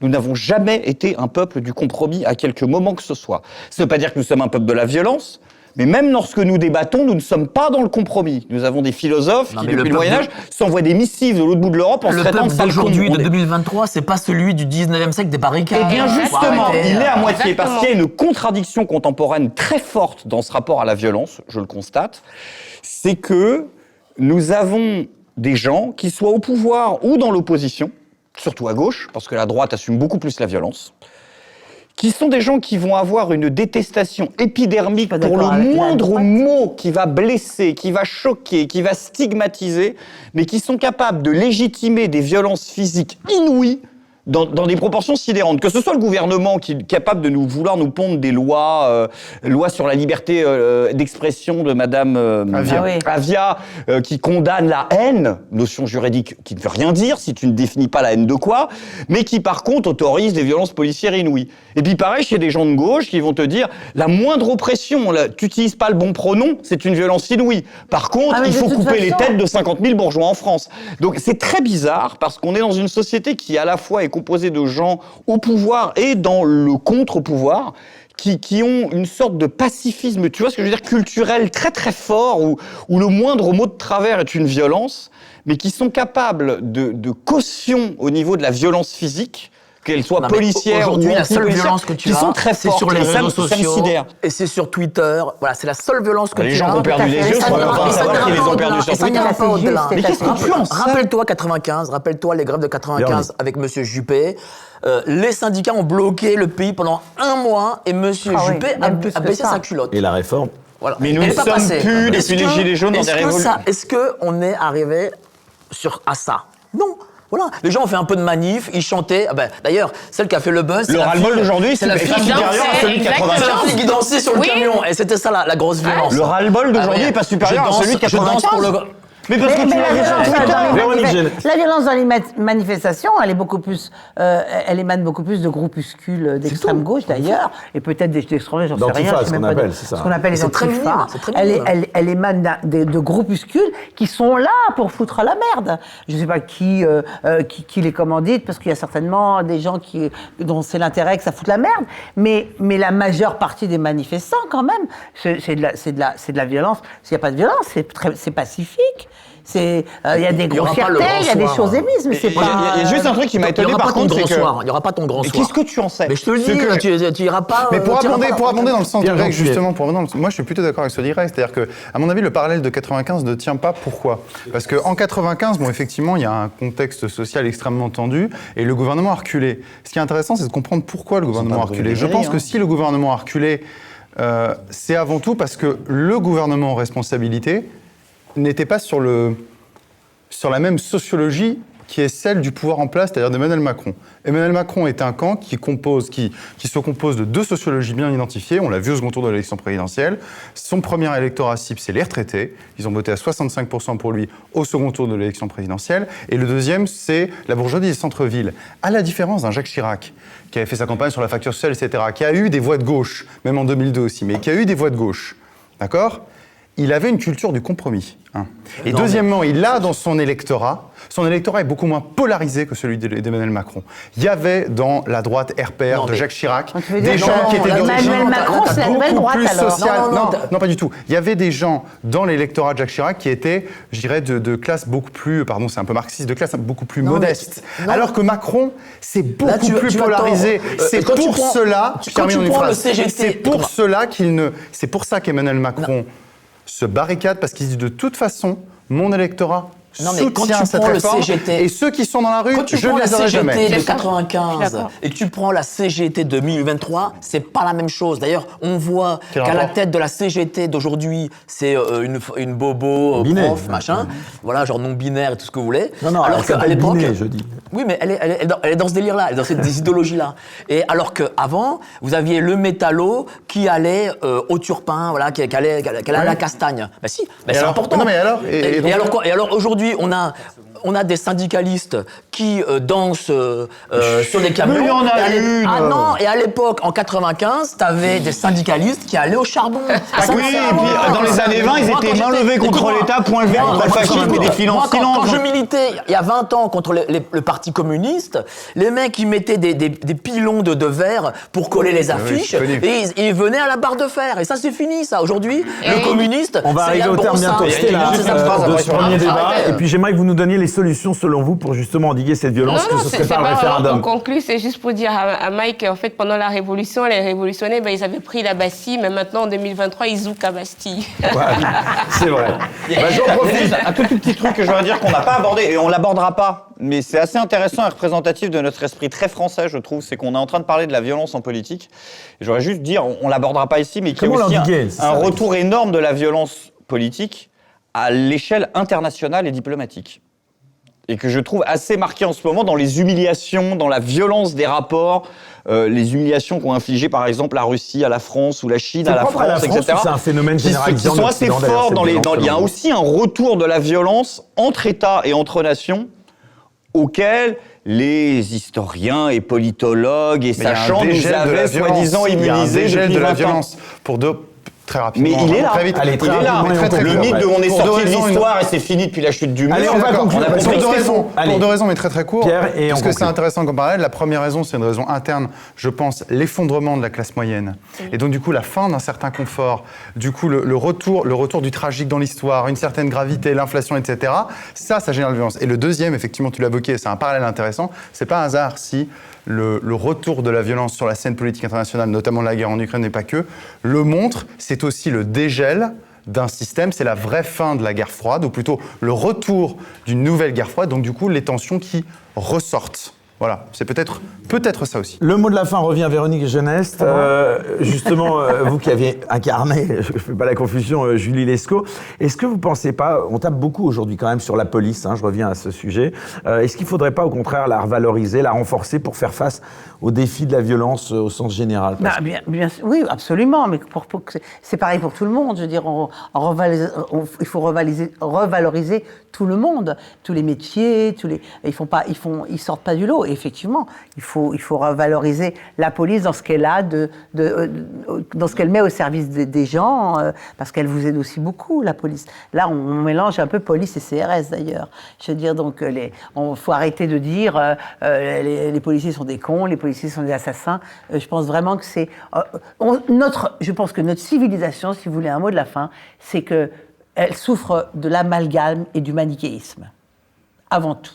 C'est-à-dire qu'en fait, elle souffre du fait que c'est noir, blanc, et il n'y a plus de nuances. Elle vient de nous dire pas d'amalgame, et les gens disent qu'elle est d'extrême droite, c'est incroyable. Et donc, bon, vu ce qu'ils veulent, je m'en tape un peu, mais en fait, pour ça, je pense qu'il faut un retour, il faut sortir des réseaux sociaux, il faut se rencontrer, il faut se revoir, et peut-être redonner la parole au peuple, à faire recréer des endroits de rencontre, parce qu'on se rend compte, quand on se retrouve face à quelqu'un, qu'il n'est pas derrière son écran, que tout à coup les barrières, elles tombent beaucoup plus vite et qu'on arrive beaucoup plus vite à parler. Donc il faut recréer du lien, il faut sortir des réseaux sociaux, il faut revenir un peu à l'ancienne, au rapport humain, à des veillées, pourquoi pas, à se dire entre gens d'immeubles. Vous savez quoi, à l'ancienne, c'est un peu comme dans l'émission... ce que le Covid avait un petit peu permis. Vous On avait connaissiez sorti la les- table de ping-pong. Il faut revenir en On se confinement. Vous faisait- connaissiez l'émission Droit de réponse de Michel Polac? Oui. Bon, eh ben, il y avait un caricaturiste en live. Eh bien, nous aussi, on a le nôtre qui s'appelle Ignace. On peut l'applaudir bien fort. Et donc, je suis désolé pour vous, mais c'est la tradition. Il vous a gratifié de caricatures en live pendant ce débat. Alors, tout d'abord, on va commencer par Stella Kamga. Ses propos font manger les casquettes des rappeurs. Désolé, Booba. Voilà, c'est pour toi, Stella. Véronique Jeunesse, en bien 2023, Julie Lescaut serait au service du wokisme. Dans ce cas, ne comptez pas sur moi. Bien vu, pas mal, on peut l'applaudir. Mike Borowski. Votez pour moi. Mike Borowski est toujours aux manifs en quête d'interview. Choc, et on le voit avec évidemment la tête qui est bien explosée. Donc Mike, je te la donne. Greg Tabibian, la violence le met en pétard. Je suis pas content. Oh là là, et c'est vrai que jolie, ça celle-là. ressemble bien celle-là. Bravo, hein. Elle est belle, L'avocat anti-violence, c'est Maître Gentillet. Et ben voilà. Une belle violence. Avec puis c'est le- je n'ai pas vu cool. Ah ouais, cool avec le V du. Tu fumes pas, toi, non, des joints ou des trucs? Non, ça avait l'air bien peace and love. Ce n'est pas de la violence, je vous sécurise. Emmanuel Macron, vous l'aurez reconnu. Et enfin, le dernier, il est pour moi. Éric Morillo, animateur non violent. Avec ça, je mets de l'huile dans les rouages. Et en effet, mais je vois que vous êtes à l'eau. Vous ne buvez pas d'alcool, vous? Je suis Jamais pas en tombée service. dans la marmite quand j'étais petite, donc je bois un verre et je suis ivre mort. Je suis très économique. Pour rester maître de ce que vous dites. Voilà. Et ben, on enchaîne tout de suite avec l'interview confession.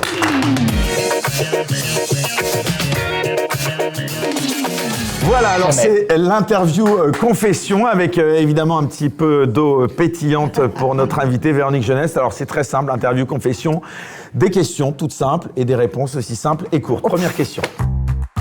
Quel personnage historique aimeriez-vous être? Alors quel personnage historique? J'aurais bien vu aux lames de gouge, moi. Historique, ouais. Ouais, moi aussi. Ouais, exactement, bah voilà, que tu connais, bien sûr. Tu vas la retirer de la bouche. Ouais, bien sûr. Hollande de gauche, c'est Hollande le de suffragette gauche. de la Révolution française. C'est vrai. Non mais moi aussi. Cette grande gueule du féminisme. Hein. Ouais, mais on ressemble Question. pas.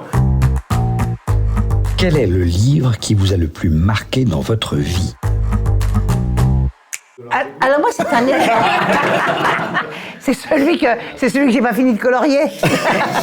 Non, moi, le livre, honnêtement, le premier livre qui m'a marqué, le premier livre que j'ai lu, relu, re-relu, donc j'ai relu les 50 dernières pages pendant tout un voyage de Spetses en France, et où je pleurais, dès que je finissais, je pleurais, je recommençais. C'était Belle du Seigneur. Voilà. Donc, c'était Belle du Seigneur de Coët. Et c'était vraiment, c'était une révélation. J'ai eu du mal à rentrer dans ce livre. J'avais commencé, et après, je ne suis pas sortie. Je ne pouvais plus sortir du livre, et je ne pouvais plus le finir non plus. Je ne comprenais pas pourquoi ça s'arrêtait. Je relisais, j'ai relu les 50 pages pendant 4 heures. Voilà, les 50 dernières en pleurant. Troisième question. Quel trait de caractère détestez-vous par-dessus tout? Bon, c'est à TF1, c'est facile. L'autoritarisme, l'intolérance, l'autoritarisme, je déteste qu'on m'impose les choses. D'ailleurs, c'est pas mon mode d'éducation, moi j'explique. Voilà. Je ne suis pas. Voilà. Votre côté La prof, violence, peut-être. l'autoritarisme, tout ça. Ouais. Quatrième question. Quel est l'événement qui a changé le cours de votre vie? On va dire la mort de mon papa quand j'avais 10 ans. 9 ans et demi, parce que ça a changé vraiment le cours de ma vie, parce que maman s'est remariée, parce qu'on est parti vivre dans une autre région, parce que j'ai été totalement déracinée. Mais c'est ce qui fait que je suis aujourd'hui. Donc ça a changé le cours de ma vie, et elle est ce qu'elle est aujourd'hui. Voilà, elle aura peut-être été différente, je me dis toujours. Dernière question. Où vous voyez-vous dans 10 ans? On va au bistrot des Libertés. Bah, écoutez, c'est une bonne réponse. Allez, on enchaîne avec le second débat. Y a-t-il une liberté d'expression? La liberté d'expression en France, face aux accusations de complotisme, d'extrême droite et autres anathèmes, est-il possible encore de débattre en France? Quelles doivent être les limites de la liberté d'expression? Voilà, avec notre invité, Véronique Jeunesse, donc pour ce second et dernier débat de cette soirée. En tout cas, c'était passionnant cette interview confession. Alors on va maintenant parler de ce sujet de la liberté d'expression. Est-ce qu'on peut encore débattre en France? Alors tout d'abord, quel regard, Véronique Jeunesse, vous portez sur l'état de la liberté d'expression en France? Vous, est-ce que vous vous êtes déjà interdit de parler de certains sujets? Est-ce que vous êtes censuré vous-même? Non. Non. Pas l'impression. Non, moi je me censure pas. Je me censure pas, mais en fait, je pense quand même qu'au fond, il est bon aussi de se censurer. Vous avez payé le prix fort. Il est de bon de se censurer coups pour de gueule, certaines parfois. choses, parce que il n'est pas forcément bon de laisser libre cours tout le temps à ses envies, à ses pulsions. Donc, on est des êtres humains, on est là aussi pour les gérer. Donc, il est bon aussi de s'auto-censurer par moment quand on pense que ça va faire de la peine, quand on pense voilà. Mais pour la liberté d'expression, je pense que on essaye de la mettre à mal. Certaines personnes intéressées et toujours avec un but, essayent de la mettre à mal, mais chez nous, elle existe, autrement on ne serait pas là en train de parler. Et moi, je ne serais pas là en train de dire ce que j'ai envie de dire.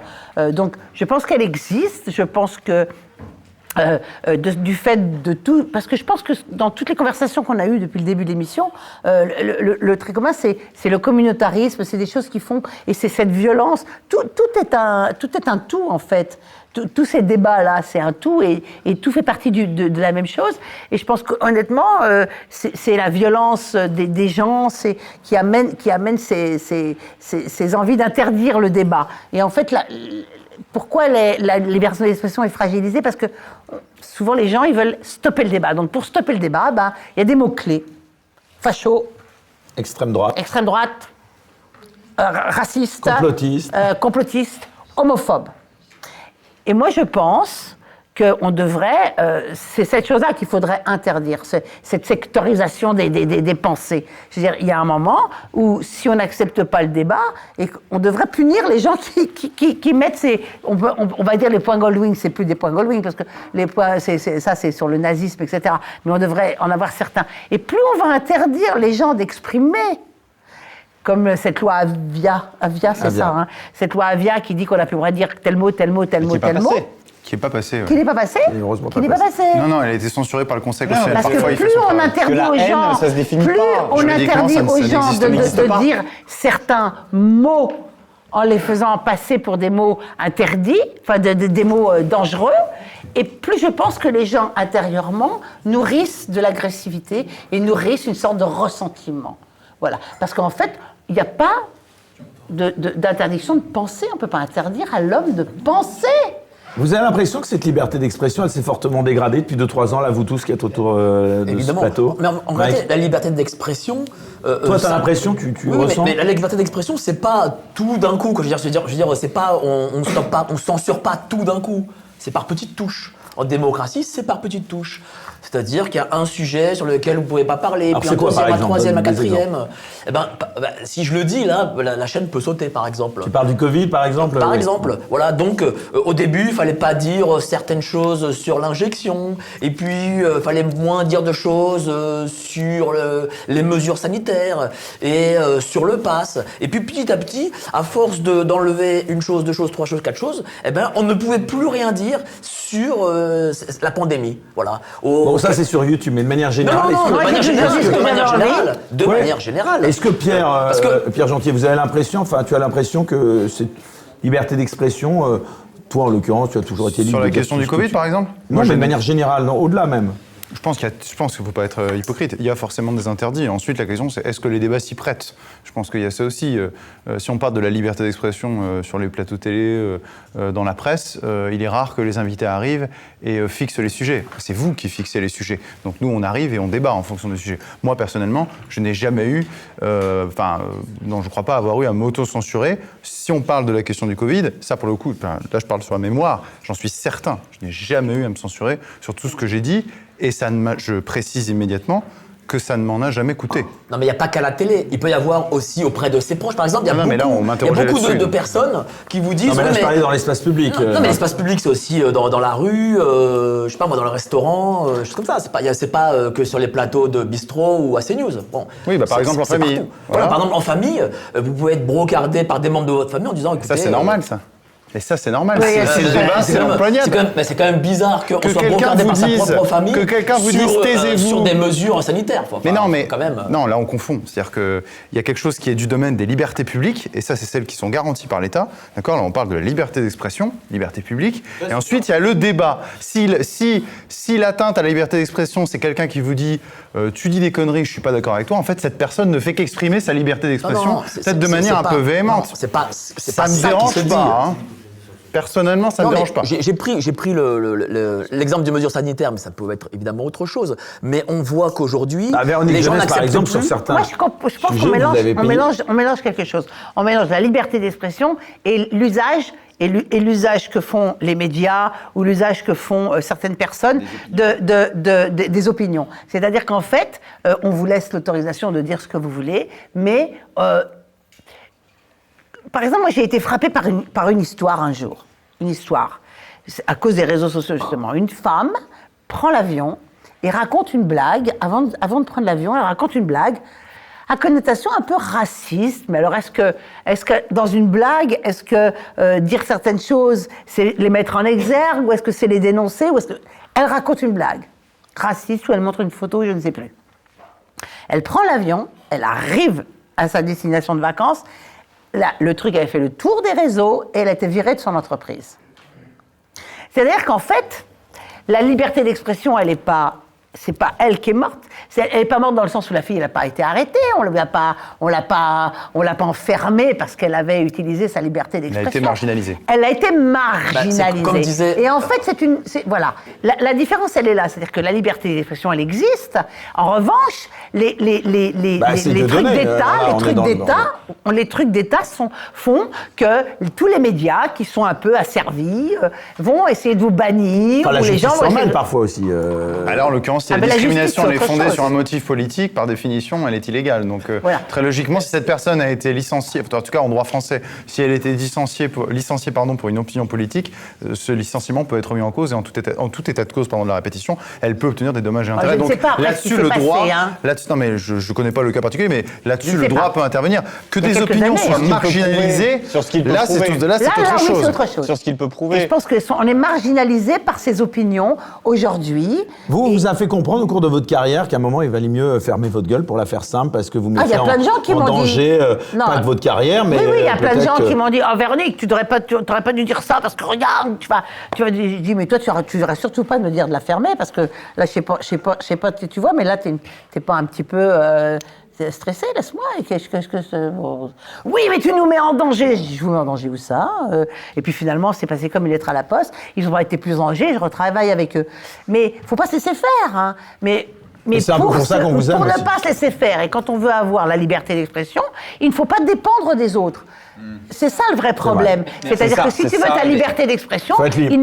il faut être libre. Il faut être Normalement, c'est libre. pas l'esprit du Et droit, si on tu n'est pas censé dépends de d'un pouvoir se la employeur, payer. si tu dépends de TF1, de France Télé, ou si tu dépends des autres, là, tu Mais la n'as liberté plus ta d'expression, d'expression. c'est la phrase d'Amin Dada, l'ancien chef d'État ougandais, qui disait je peux permettre la liberté d'expression, mais je ne permets pas la liberté après l'expression. C'est ça le truc en fait. Mais oui, c'est ça. C'est-à-dire que vous pouvez dire des choses très bien, Amin Dada, mais c'est les c'était longtemps, conséquences, ça. c'est après ce que vous dites. Eh ben, c'est après qu'il y a des vraies conséquences. Et pour le coup, à l'époque, on était vraiment beaucoup plus libre. Vous avez parlé de la blague qui pouvait être raciste. Par exemple, Michel Leb. Tiens, Michel Leb, il jouait l'Africain, il jouait le Chinois. Ben, aujourd'hui, Michel Leb a dit que dans ses spectacles, il ne fait plus le pourrait sketch plus aujourd'hui. d'Africain ou du Dommage, Chinois. Ben, dommage, il le dit lui-même, hein, il ne le fait plus. C'est dommage. Voilà. Donc ça veut dire que la liberté d'expression. Omar n'est plus Sy le garantie. fait, lui, il le fait pas. Non, il n'a pas le droit. Non, enfin, il a le droit de le Omar Sy faire. a le droit de le faire. Il a le droit de le faire. Mais lui juge qu'il ne peut plus le faire. Stella, Camilla, vous en pensez quoi de ce débat? Moi, honnêtement, quand j'entends liberté d'expression, je me pose toujours la question, est-ce que je suis libre de dire ce que je pense ? Ma réponse est toute simple, c'est oui. Personnellement, il n'y a jamais, ni rien ni personne ne m'a jamais empêché de dire ce qu'il y avait dans mon petit cerveau. Mais il faut en assumer les conséquences. C'est ça. Même le problème maintenant, c'est qu'on vit dans une société qui n'a pas la culture de la nuance ou de la tolérance. Pour le coup, il y a beaucoup de personnes qui se revendiquent l'étiquette de tolérant, je suis tolérant, mais en réalité, c'est les pires extrémistes qui existent. C'est-à-dire qu'aujourd'hui, on ne peut plus rien dire, sinon, si par exemple, je prends ce qui s'est passé dernièrement à la FFF, le président qui a dit que voilà, les joueurs qui veulent respecter le ramadan, voilà, par rapport à certaines conditions, faites un peu attention, je crois que vous allez le mettre à l'écart et tout. Bon, tout le monde s'est érigé et a parlé d'islamophobie. Alors que personne ne s'est posé la question, peut-être que si tu respectes le ramadan et que tu n'as pas mangé, je sais pas, toute la journée, et que si quelque chose t'arrive, tu t'écroules sur le terrain, il y a des assurances qui doivent intervenir, des médecins, bref, tout un tas de trucs. C'est que, un autre exemple qui est arrivé, c'est que maintenant, avec le phénomène de la transidentité, il suffit de dire que toi, tu es un parent et que tu ne veux pas que ton enfant change de sexe, et bien tout de suite, tu es attaqué, tu es étiqueté transphobe. C'est qu'on vit dans une société qui n'a pas la notion, qui refuse la culture de la nuance, qui refuse qu'on apprenne à nuancer nos propos, à dire que voilà, vous avez effectivement le droit, vous êtes libre de faire ce que vous voulez, mais que votre liberté n'empiète pas sur ma liberté à moi. Vous pensez que les journalistes sont aux ordres ou qu'ils sont eux-mêmes je pense que chaque média a sa ligne éditoriale et que très souvent, effectivement, quand on ne va pas dans la ligne éditoriale du média, eh bien, on est mis à côté. Je le pense très sincèrement et je l'ai pratiquement vécu au début du conflit qui opposait la Russie en Ukraine. J'allais dire la guerre en Ukraine, la Covid-19, moi, le réchauffement climatique, le genre. Comment vous expliquez que la pensée elle soit autant verrouillée sur tous ces sujets? Parce qu'effectivement, je prends un exemple tout simple. Au début du conflit qui opposait la Russie en Ukraine, j'étais encore au Grande Gueule. Et je me souviens, effectivement, juste après Grande Gueule d'RMC, hein. Oui, juste après mon point de vue sur le fait que moi, je refuse de prendre parti parce que voilà, on essaye de dire que tout un camp est méchant et tout l'autre est tout gentil. Eh bien, on m'a dit, en fait, à pause publicitaire, qu'effectivement, c'était là, tu peux pas dire ça parce que malgré tout, il y a quelqu'un qui agresse l'autre. Non, je refuse de voir, en fait, une société qui est tout noir ou tout blanc. Je refuse de vivre dans une société où on m'impose, effectivement, de dire qu'il faut absolument désigner un méchant alors qu'en réalité, il y a un contexte, il y a des causes qui ont entraîné des conséquences. Et quand on veut, quand on veut essayer d'expliquer ça, tout de suite, ça y est, t'es d'extrême droite, t'es pro-Poutine, t'es pro-ceci, t'es islamophobe, t'es xénophobe, t'es transphobe, t'es homophobe, t'as de la cagophobe qui s'ouvre et on t'a mis à l'intérieur. Donc, mais pour aller dans le sens de ce que tu dis, Stella, c'est que il y a effectivement toujours des tenants, des aboutissants. Et en fait, j'ai vu un très très beau, et je conseille aux gens de regarder ce reportage extraordinaire qui s'appelle The Long Way to the War ou la longue route vers la guerre, un truc comme ça sur une plateforme. Hein. Et donc, et en fait, ils expliquent dans ce truc-là, depuis 1800 et quelques, 70, je pense, ils ont démarré là, que chaque guerre, qui sont l'objet de quelques petites familles, qui est la même famille d'ailleurs, hein, ils se partagent le monde, et que chaque guerre, en fait, est déclenchée par des gens qui ne veulent pas être l'agresseur. C'est-à-dire qu'en fait, ils se démerdent pour faire chier tellement l'autre que l'autre va agresser. Et le grand jeu de tous ces pouvoirs-là, c'est de ne jamais être celui qui va agresser, celui qui va envahir. On peut parler pareil pour Gaza quand Israël... Et tout le monde correspond à cette... Tout le monde va dans ce sens-là. C'est-à-dire qu'en fait, l'agresseur, c'est celui qui a envahi. Mais jamais, un peu comme pour les flics, c'est celui qui a tapé. Jamais on va voir en amont le contexte, ce qui s'est passé. Et on refuse de voir en amont parce que malgré tout, c'est lui qui est rentré. Pourquoi? Parce qu'on a intérêt à ce que ça soit comme ça, tout simplement. Mais si on avait eu intérêt à ce que ça soit que le contraire et d'être pro-russe, d'être avec la Russie, parce que ça serait le grenier du monde et qu'on aurait besoin de la Russie, je veux dire, ce serait pour nous, oui, mais lui, il n'avait qu'à pas commencer. Je veux dire, c'est tout. Donc, en fait, on se place par rapport à un contexte qui nous intéresse. On veut avoir le blé, on va avoir l'OTAN, il veut avoir la position, l'Amérique, il veut son hégémonie, et voilà. Et donc, le champ va être celui-là. On va dire, c'est comme ça. Voilà. Vous pensez que les Français se battent assez pour leur liberté d'expression ? Greg. Je crois que c'est même une valeur qui n'est plus considérée comme étant une valeur essentielle. Pas mal de gens considèrent que c'est facho, c'est pas bien la liberté d'expression.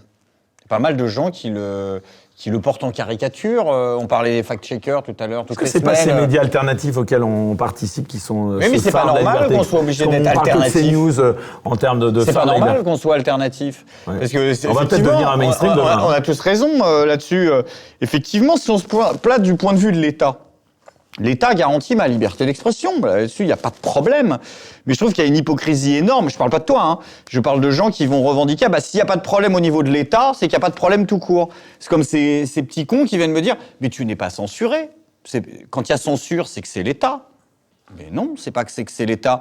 Moi, j'ai un patron privé qui s'appelle Google et qui va me dire là, je te paye pas parce que j'estime que ta chronique dépasse les bornes. À quel moment un journaliste au Figaro, on lui dit je te la paye pas celle-là parce qu'elle est trop de droite? Attention, c'est pas très libéral ce que tu dis, toi qui es un libéral, parce que les libéraux considèrent justement définissent l'indépendance par rapport à l'État. Là, tu es en train de me dire que la liberté d'expression pourrait être attaquée par autre chose que l'État. Je te rejoins, je me réjouis simplement que dans ton libéralisme politique, tu évolues et tu. Je vois pas la contradiction. T'es bien d'accord. Je dis pas qu'il faut pas d'État, je dis qu'il faut qu'il y ait un État. L'indépendance, la liberté d'expression, typiquement l'indépendance de la presse, si on parle des grandes chaînes, elle ne doit pas se définir. Quand on a mis fin à l'ORTF, on a dit c'est bon, la liberté est garantie. Oui, mais comme si les acteurs privés, les acteurs du monde économique étaient des acteurs neutres. Non, ce ne sont pas des acteurs neutres. Les principaux médias appartiennent à des milliardaires. Être libéral, c'est pas être contre l'État, c'est dire que l'État doit rester à ses domaines régaliens. La garantie de la liberté d'expression pour les individus, pour moi, fait partie du régalien. C'est pas ce que je te dis. Hein. Donc, je te dis qu'il y a une hypocrisie à dire. C'est comme je viens de dire, t'es pas censuré. Mais moi, si, bien sûr que je suis censuré par des acteurs privés. Et le rôle de l'État est de garantir ma liberté d'expression par rapport à ces médias indépendants-là, enfin, par rapport à ces acteurs privés-là qui décident de la pluie et du beau temps. Tu veux que l'État intervienne dans on est toujours libre. Ah bon? L'État doit intervenir dans les... Pour garantir ce qui relève du régalien, bien sûr que oui. En fait, moi, je pense que bien sûr. mais c'est. Non, mais attends, mais ça, on pourra en discuter pendant 10 ans. Par exemple, un acteur privé qui décide de mettre fin. Logique, pardon, c'est du débat un peu théorique, mais un acteur privé, toi qui es un libéral, un acteur privé qui décide demain. Est-il en situation de monopole? Laisse-moi finir une phrase. Est-il en situation de monopole? C'est pas le sujet. Bon, allez, les amis, on va clore ce débat. Non, c'est pas de ça dont je veux te parler. Demain, ton employeur. Parce que tu as eu, mettons que tu es un employeur, demain ton employeur décide de mettre fin à ton contrat parce que tu as une prise de position qui ne lui correspond pas. On n'est pas dans le domaine des médias là. Et bien là, je vais te dire une chose. En bon libéral, tu peux admettre que l'entreprise a sa liberté de mettre fin à ton contrat parce que tu ne corresponds pas aux valeurs de l'entreprise et parce que tu portes atteinte à Oui et non. Moi, je ne suis pas un libéral et je considère effectivement que l'État ne doit pas doit te protéger. En bon libéral, normalement, tu devrais dire, écoutez, le marché fait ce qu'il veut, c'est la loi du contrat. Non, le marché n'a pas fait ce qu'il veut. Normalement, le marché, je suis censé y entrer et en sortir de façon libre et sans pression. C'est-à-dire que je suis censé être traité pareil que tout le monde. Je vais te raconter une anecdote très con. Ça a l'air très théorique, mais c'est important. J'étais en rodage pour un spectacle sur scène, etc. Et là, il y a deux street press qui viennent me voir et qui me disent « Oh là là, on adore ce que tu fais ». Les mecs venaient 5 jours avant de poster un paplard pour me cracher à la gueule et me traiter de nazi. Ils me disent « On adore, est-ce qu'on peut prendre un selfie ?» Les mecs, c'est quand même bizarre. Il me dit, franchement, je te jure. Bon, par contre, tu ne sors pas publiquement parce que nous, on te soutient. Enfin, on se marre tous de tes blagues, mais on est obligé de te cracher à la gueule. Et le mec me demande un selfie. Ça, j'ai eu tout le temps, moi. C'est incroyable, ce genre de truc. C'est-à-dire que moi, je veux bien, mais il n'y a pas d'alternative. Moi, je serais totalement d'accord avec ton truc si on avait un Dailymotion France. C'est intéressant, oui. Quand tu as un monopole et que tu ne peux pas faire ça, l'État est obligé. Pour moi, c'est sa responsabilité de te protéger de ça. Véronique Genès, ça m'intéresse que vous disiez qu'il y a beaucoup de gens qui ont un double jeu et qui vous disent on ne peut pas. Oui, mais alors, on est d'accord avec toi, mais moi, quand j'ai, par exemple, en 2012, et pourquoi j'avais fait cette sortie-là, parce que c'était une discussion sur Internet avec quelqu'un, et que moi, je ne savais pas bien me servir des réseaux, donc je ne savais pas qu'il fallait à chaque fois redire les choses pour pas sortir les choses de son contexte. Donc, je ne savais pas que c'était fuyant comme ça. Donc, c'était Twitter. Et j'ai une conversation un débat avec Rokhaya Diallo. Rokhaya Diallo, oui, je ne sais pas trop bien comment elle s'appelle. Bon, toujours elle, pareil. Et donc on fait, je sais pas, on débat, et moi, à un moment, je parle de l'islam, mais je parle en toute bonne foi, l'islam est incompatible. Et je laisse pas des mots, parce qu'on avait déjà eu une conversation, on avait déjà eu 1000 tweets. Et bien sûr qu'on parlait de l'islamisme, etc., on parlait de choses. Il y avait tout un et en fait, je dis, contexte. Et Et je connais, je regarde la définition d'islamophobie, et c'est un peu le problème de notre société, c'est-à-dire de prendre des mots et de les, un peu comme pour fascisme, de prendre des mots et de leur faire changer cette sémantique, faire changer le sens profond des mots. Par exemple, prenons le terme islamophobie. Aujourd'hui, il y a 2 définitions d'islamophobie. Un qui est autorisé, c'est la critique de l'islam, qui était la définition du Haut Conseil à l'intégration, ou je ne sais plus comment ça s'appelait, qui avait fait cette définition en disant que l'islamophobie, la haine d'une religion ou ne pouvait pas être répréhensible.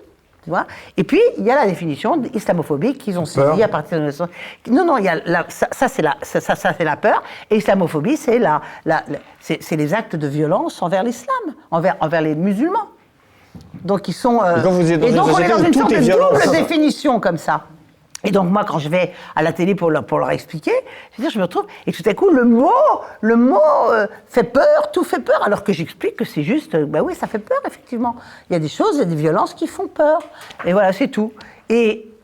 Mais dis-toi bien qu'aujourd'hui, pour servir, la plupart des gens, pour servir leur propre dessein, ils se servent de ces nuances qui n'en sont pas, de ces doubles langages pour t'enfoncer parce que c'est le plaisir d'enfoncer la personne qui n'est pas d'accord avec toi ou qui lutte contre quelque chose.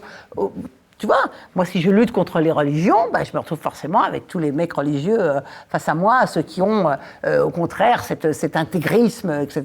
Forcément, hein, je veux dire... Pierre, est-ce qu'on peut dire qu'on est encore en démocratie si la liberté d'expression n'est pas respectée ? Oula, on a 2 heures pour répondre à ça. Non, 2 minutes. Est-ce que la démocratie est garantie si la liberté d'expression n'est pas assurée ? Assurément non. C'est pas la condition même de la démocratie, justement, d'assurer la liberté d'expression. C'est une des conditions de la démocratie. C'est une des conditions de la démocratie. Mais ensuite, ce que je veux vous dire aussi, c'est que par définition, il y a des limites qui sont posées. Et tout est une histoire de proportion dans le droit. Vous savez, c'est un raisonnement juridique très classique. Je ne vais pas être très théorique, rassurez-vous. Mais quand on atteint une liberté en droit, c'est ce que je dis toujours à mes étudiants, ce que j'enseigne à la faculté. Je leur dis toujours, la question, c'est pas de savoir si une liberté est atteinte. Il y a toujours des libertés qui sont atteintes. Par exemple, pendant l'épisode sanitaire, vous ne pouviez pas vous déplacer librement parce qu'il y avait cette histoire de passe, etc. La question n'est pas simplement de savoir si cette liberté est atteinte, c'est est-ce que cette liberté est atteinte et justifiée par un objectif supérieur. Par exemple, on vous empêche de traverser à un moment le passage piéton parce qu'il y a un objectif d'ordre public.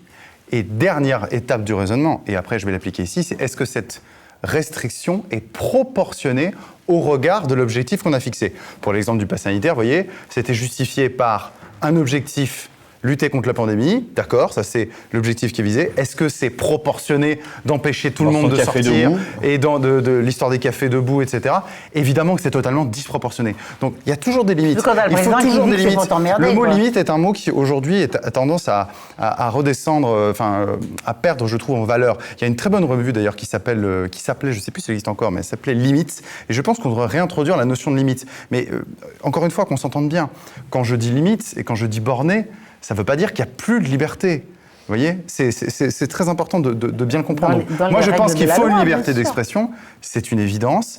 Il doit y avoir un cadre à cette liberté d'expression qui doit être déterminé démocratiquement, et c'est là le point important, c'est-à-dire que c'est le Parlement, ou encore mieux, qualitativement, un référendum, le peuple, qui décide quelles limites il met. Voilà, et après, à partir de là, moi je pense qu'on peut se considérer dans un cadre démocratique. Enfin, en tout cas, on a posé un déjà avec une certaine liberté, cadre démocratique. Voilà. Et cette accusation de complotiste qu'on a tous subi plus ou moins dès qu'on s'éloigne de la pensée dominante. Moi, je préférais des doutes. Ça a encore un sens ou pas? Finalement, les mots perdent leur sens parce que c'est la panique morale du siècle. Ils perdent leur sens complètement. C'est la panique morale de la décennie. Ils perdent leur sens parce que tout à coup, ils sont détournés pour simplement dire stop au débat. Voilà, complotiste. Voilà, mais avant, c'était le système, c'était les conservateurs, le progressistes. Enfin, il y a toujours eu un truc là, de ces 10 dernières années, c'est la panique morale de la bourgeoisie de ces 10 dernières années, c'est qui est complotiste, qui est pas complotiste, alors que les gens s'en foutent. Moi, je pense à Patrice Mendès-France, Rudy Reichstadt et 3 pigistes de France Info, tout le monde s'en fout de la question du complotisme en France. Ce qui est inquiétant, c'est pas Combien a vendu de complotistes. bouquins Rudi Reichstadt là, qui est sur toutes les chaînes de télé? S'il en a vendu 27, ça Quand bout de les la médias terre. Enfin, titrent, quelqu'un parle et qui titre la complotiste anti-vax, je parle pas de moi, mais je le lis tout le temps, franchement, c'est juste du grand n'importe C'est quoi. quoi le sujet le En parlant plus des sensible seins, en sur parlant lequel de- aujourd'hui vous y réfléchissez à 2 fois avant de vous exprimer? C'est quoi? C'est Aucun. la religion? C'est quoi? Aucun. Aucun? C'était Ouais, la ça carrière? sort comme ça sort. Aucun? Ça sort comme ça sort. Exactement. D'accord. La religion est sans doute un des sujets. Ah, la à mon religion, avis, quand même, les plus- soyons plus tabous. honnêtes tous. Ouais, c'est un des plus tendus, un des plus tabous. Quoi qu'on en dise, Oh ouais, on peut pas dire tout ce qu'on pense, c'est une évidence. Mais pour autant, je précise, faut-il dire, là on va pas être d'accord, tout ce qu'on pense. Vous voyez par exemple, je vais vous choquer. C'est ce que je disais La une tout à de l'heure. Charlie, il y a certaines unes de Charlie Hebdo. Je dis pas qu'il faut l'interdire, mais vous voyez, moi j'ai le droit de dire que certaines unes qui concernent mais toute religion, hein, les catholiques, les musulmans, moi me choquent. Et la première chose qui me venait à l'esprit, Il faut parce le que laisser dire. c'était uniquement pour salir, je dis mais quel intérêt, quelle bêtise, quoi. Alors, automatiquement, il y a une deuxième petite voix dans ma tête qui me dit ces gens ont le droit de dire des conneries, ces gens ont le droit à la bêtise. Le lobe gauche et le lobe droit de mon cerveau n'a pas encore tranché de quel côté j'allais t'empêches pas faire pencher. t'as le droit de pas tu les n'es pas aimer. totalement C'est en perdu. présence. Mais on va J'ai le pas droit- aimer. J'ai le droit de pas avoir un Vous avis n'avez pas tranché. vu, il y a 2 semaines, sur le cul des bus, il y avait une affiche pour la sortie d'un livre qui s'appelait, alors que je n'ai pas lu évidemment, mais quelle que soit la volonté qui était derrière ce livre, c'est Le bâtard de Nazareth.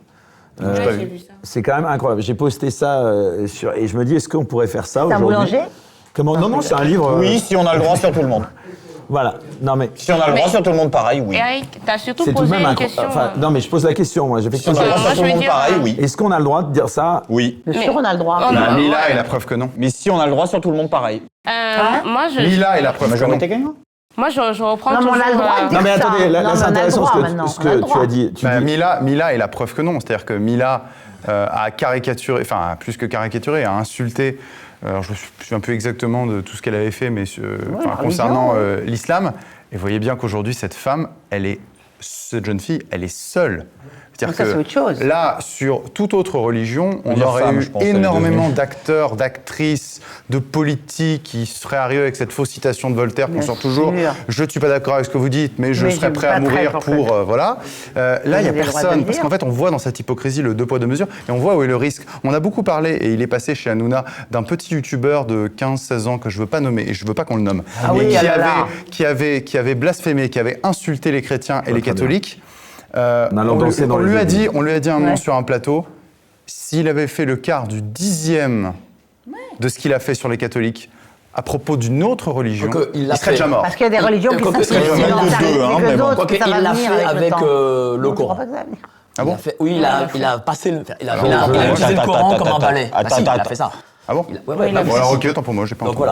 voilà. Mais en fait, aujourd'hui, le problème aussi, Ouais, c'est que. attends, il s'est pas Attends. rendu dans le lieu de culte. Hein. Non, il s'est pas rendu. Non, mais Il Il a s'est pas fait- rendu dans le lieu de culte pour il a blasphémer fait- le truc. il Il a l'a fait- fait chez lui sur sa webcam. Non, avec non, son téléphone. il l'a également fait, mais Oui, mais il c'était a fait- Il s'est fermé. pas rendu à la mosquée, ouais, Si, d'accord. si, Il l'a quand même fait. il l'a fait, mais Bon. c'était fermé.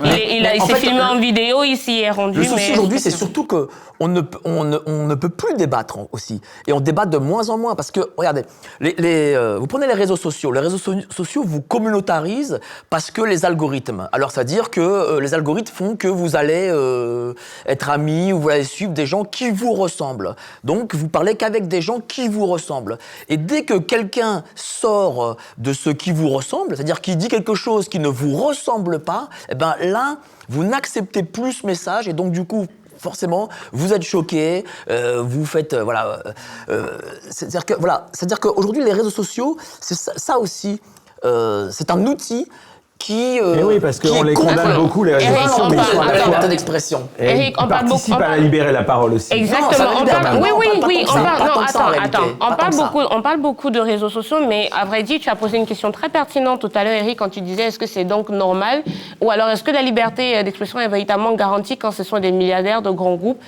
qui détiennent les chaînes d'infos? Bah, évidemment que non. En réalité, le pouvoir de la presse, le 4e pouvoir, était justement mis en place parce qu'il y avait déjà 3 pouvoirs qui, en réalité, n'avaient pas de contradiction. Or, il se trouve aujourd'hui que le pouvoir de la presse, en réalité, a le 4e pouvoir qui était censé être, pour le coup, le pouvoir du peuple, le pouvoir révélateur, le pouvoir par lequel on pouvait s'exprimer parce que ça mettait à nu toutes les combines, les magouilles, les corruptions et autres des 3 autres pouvoirs. Aujourd'hui, le 4e pouvoir a rejoint les 3 autres pouvoirs et donc aujourd'hui, il ne sert plus à rien. d'accord. On est d'accord. Et justement, à force de ça, on pourrait dire qu'aujourd'hui, la liberté on retrouverait la pleine puissance de la liberté d'expression si on décidait que seul ce qui est répréhensible par la justice, c'est-à-dire que tu n'es pas content de ce que j'ai dit, tu as le droit. Tu as le droit, t'aimes pas, bon, t'aimes pas. Voilà. Mais en tous les cas, tu n'as pas à contester que j'ai le droit de le dire. Je n'ai pas de pouvoir de nuisance vis-à-vis de toi. Et si tu contestes si tu penses que c'est répréhensible par la justice, attaque-moi. Vas-y. L'excommunication de certaines personnes comme Dieudonné ou Soral, justement, et la justice s'en est mêlée, ça vous choque? Oui, bien sûr que ça me choque. Ils sont condamnés, là, pour le coup. Oui, mais ça, c'est pas pareil. Ça me choque, mais il a été condamné par voie de justice. Donc toutes les personnes condamnées par votre justice peuvent plus s'exprimer à la télévision. Non.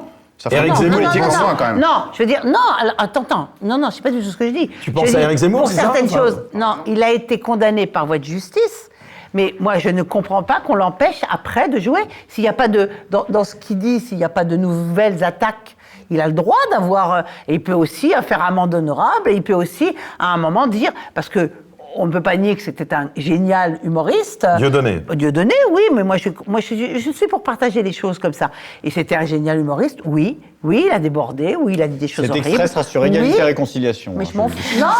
Non, pas du tout. Pas du tout. Je suis pas du tout d'accord avec ce qu'il a dit. Non, je ne crois même pas forcément sera. dans ses excuses, etc. Et c'est pas là le problème. Moi, je vais pas trancher sur le fait que je pense qu'il est antisémite. La justice est censée être expiatoire. Mais si il a un spectacle qui parle selon vous, c'est pas normal qu'il puisse pas se donner un spectacle. C'est pas normal qu'il puisse pas se donner un spectacle. C'est pas normal. Théoriquement, il doit dire ce qu'il veut. Comme un film, non, raconte ce qu'il veut. Tout à coup, c'est quelqu'un pense que ce qu'il a dit en spectacle, ce qu'il promeut. Ah non, ça, je parle en présence de notre avocat. Pierre, on peut pas dire ce qu'on veut en spectacle. Non. Non, c'est un peu différent. Alors attention, il y a deux choses. Déjà, pour il a été même censuré avant de se produire en spectacle.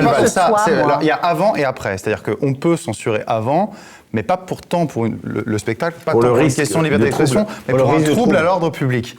Après, et c'est pour ça qu'il n'y a pas vraiment de censure en France, c'est-à-dire qu'en fait, c'est a posteriori que la sanction va s'exercer. C'est-à-dire sur un propos, par exemple, quand je crois, alors je ne connais pas assez bien l'affaire, mais quand il avait fait, je crois, monter, c'est Dieudonné, un déporté sur... Enfin, quelqu'un qui était habillé en... un déporté, c'était un régisseur habillé en déporté.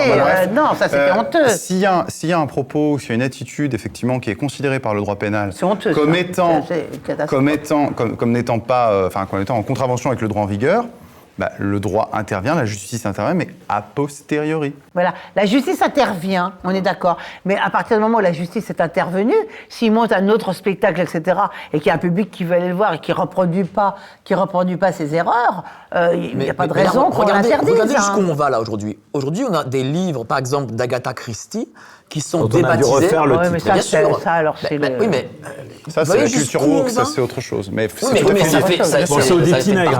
Bien sûr. Les petits nègres, voilà. Il n'y a pas une loi qui a statué que ça devait être écrit comme ça. C'est l'offre et la demande après d'arriver au terme de cette émission. Dans l'évolution, moi, je peux concevoir qu'il y ait certains mots qui sont des mots qui ont été blessants toute leur vie, comme nègre, parce que c'est des mots péjoratifs, comme... Non, mais ça peut être aussi une couleur, mais c'est aussi employé non, mais c'est de façon péjorative. Pas tous en même temps. Comme bico, comme PD, comme des mots comme ça, qui font souffrir les gens. Je suis d'accord qu'on apprenne aux enfants que c'est pas bien de blesser et que chacun essaye de ne pas les employer, voilà, parce que c'est vrai qu'il y a des mots. Maintenant, de là à revisiter les livres, à faire qu'on enlève... On parle d'une œuvre. Une œuvre, c'est une œuvre, et on doit la contextualiser. C'est-à-dire qu'elle a été faite à une époque, donc à une époque, c'était pas comme ça. Mais moi, je suis assez pour, quand même, qu'on épure un certain langage pour pas blesser tout le monde. On va arriver au terme de cette... Oui, alors, la conclusion... Mike, c'est la conclusion. Oui, parce que... On conclut, Mike. Tu conclus, Mike. En expurgeant les livres, par exemple, prenez Mein Kampf, à l'époque Mein Kampf, lorsqu'il est sorti, on a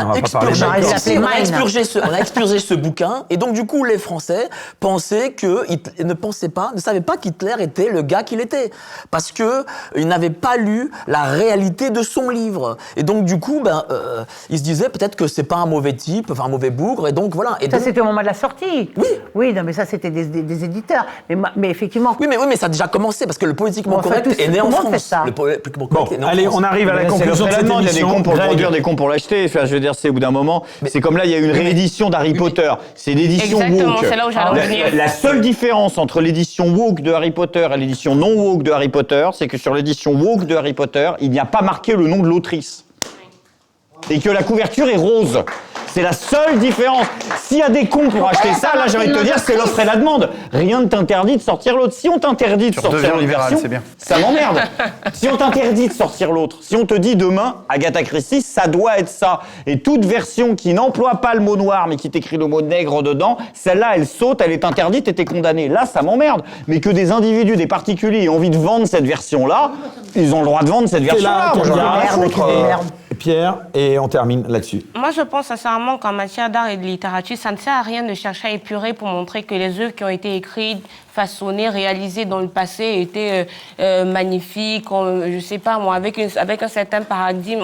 Ça sert à rien, en fait. Il faut laisser l'œuvre dans sa brutalité, telle qu'elle a été produite et conçue par l'auteur. Et c'est à nous maintenant, ou alors aux générations futures, qui vont se faire à eux-mêmes leur propre idée, censurer, épurer, montrer qu'on a été magnifique et qu'on a toujours vécu dans une société magnifique. C'est vivre dans un rêve, c'est vivre dans le déni. Non, on construit. Allez, le mot de la fin, Véronique Jeunesse. Je finis juste ce qu'elle est en train de dire. Je suis tout à fait d'accord avec elle. Et je pense qu'on ne construit bien que quand on connaît son passé. Donc, en fait, épurer les choses, c'est sortir de son passé avec tout ce qu'il peut avoir eu d'horrible ou de formidable. Et donc, on ne peut avancer que si on a un œil sur son passé. Et donc, on ne doit pas le modifier. Eh bien, ce sera... Connaître le passé, ça ne veut pas dire nier son passé. C'est comme si tu me disais que parce que tu épures le mot nègre, forcément, il n'a pas existé. Autant mieux rentrer dans le passé, remonter le temps et ensuite changer les choses dans le passé. Le passé, il est là, il a existé, hein, on n'y peut rien. Maintenant, c'est à nous de faire les choses bien et de façonner un meilleur futur. Totalement d'accord avec toi. Voilà le mot de la fin. En tout cas, on peut applaudir, en effet, Stella et Véronique. On va terminer avec les caricatures d'Ignace. Je me contrains à prendre seul des décisions. Il parle d'Emmanuel Macron. Et vous avez tous la liberté de m'obéir avec la réforme des retraites. Et sa fameuse phrase, et je l'assume. Et je l'assume. Discrimination autorisée, francophobie, christianophobie, hétérophobie. Voilà. Et je devine que c'est... vous êtes un Dupond-Moretti, en effet. Et enfin, gare à la liberté d'expression, les mots tuent. Voilà, et bien en tout cas, je pense que ça peut être toi. C'est vrai. Voilà. Allez, en tout cas, mille merci, Véronique Jeunesse. On rappelle donc votre festival, donc vous nous redonnez les dates. Corse en scène, du 17 au 21 juillet, à Calvi. Et voilà, on va s'éclater. Eh bien, écoutez, on encourage donc tous nos spectateurs à y aller. On remercie toute l'équipe de Bistro Liberté, à commencer par le réalisateur Raphaël Daudeville, on peut l'applaudir, Maxime, Boris, Charles, Marine, Pierre, mais aussi, bien sûr, Charles Mathieu pour le vin. Merci à tous, on se retrouve. Et le public, bien sûr. Merci beaucoup, Véronique Jeunesse. Merci, Stella. Merci, Pierre. Merci, Mike. Et merci, Greg. On se retrouve dans 15 jours. Bye bye.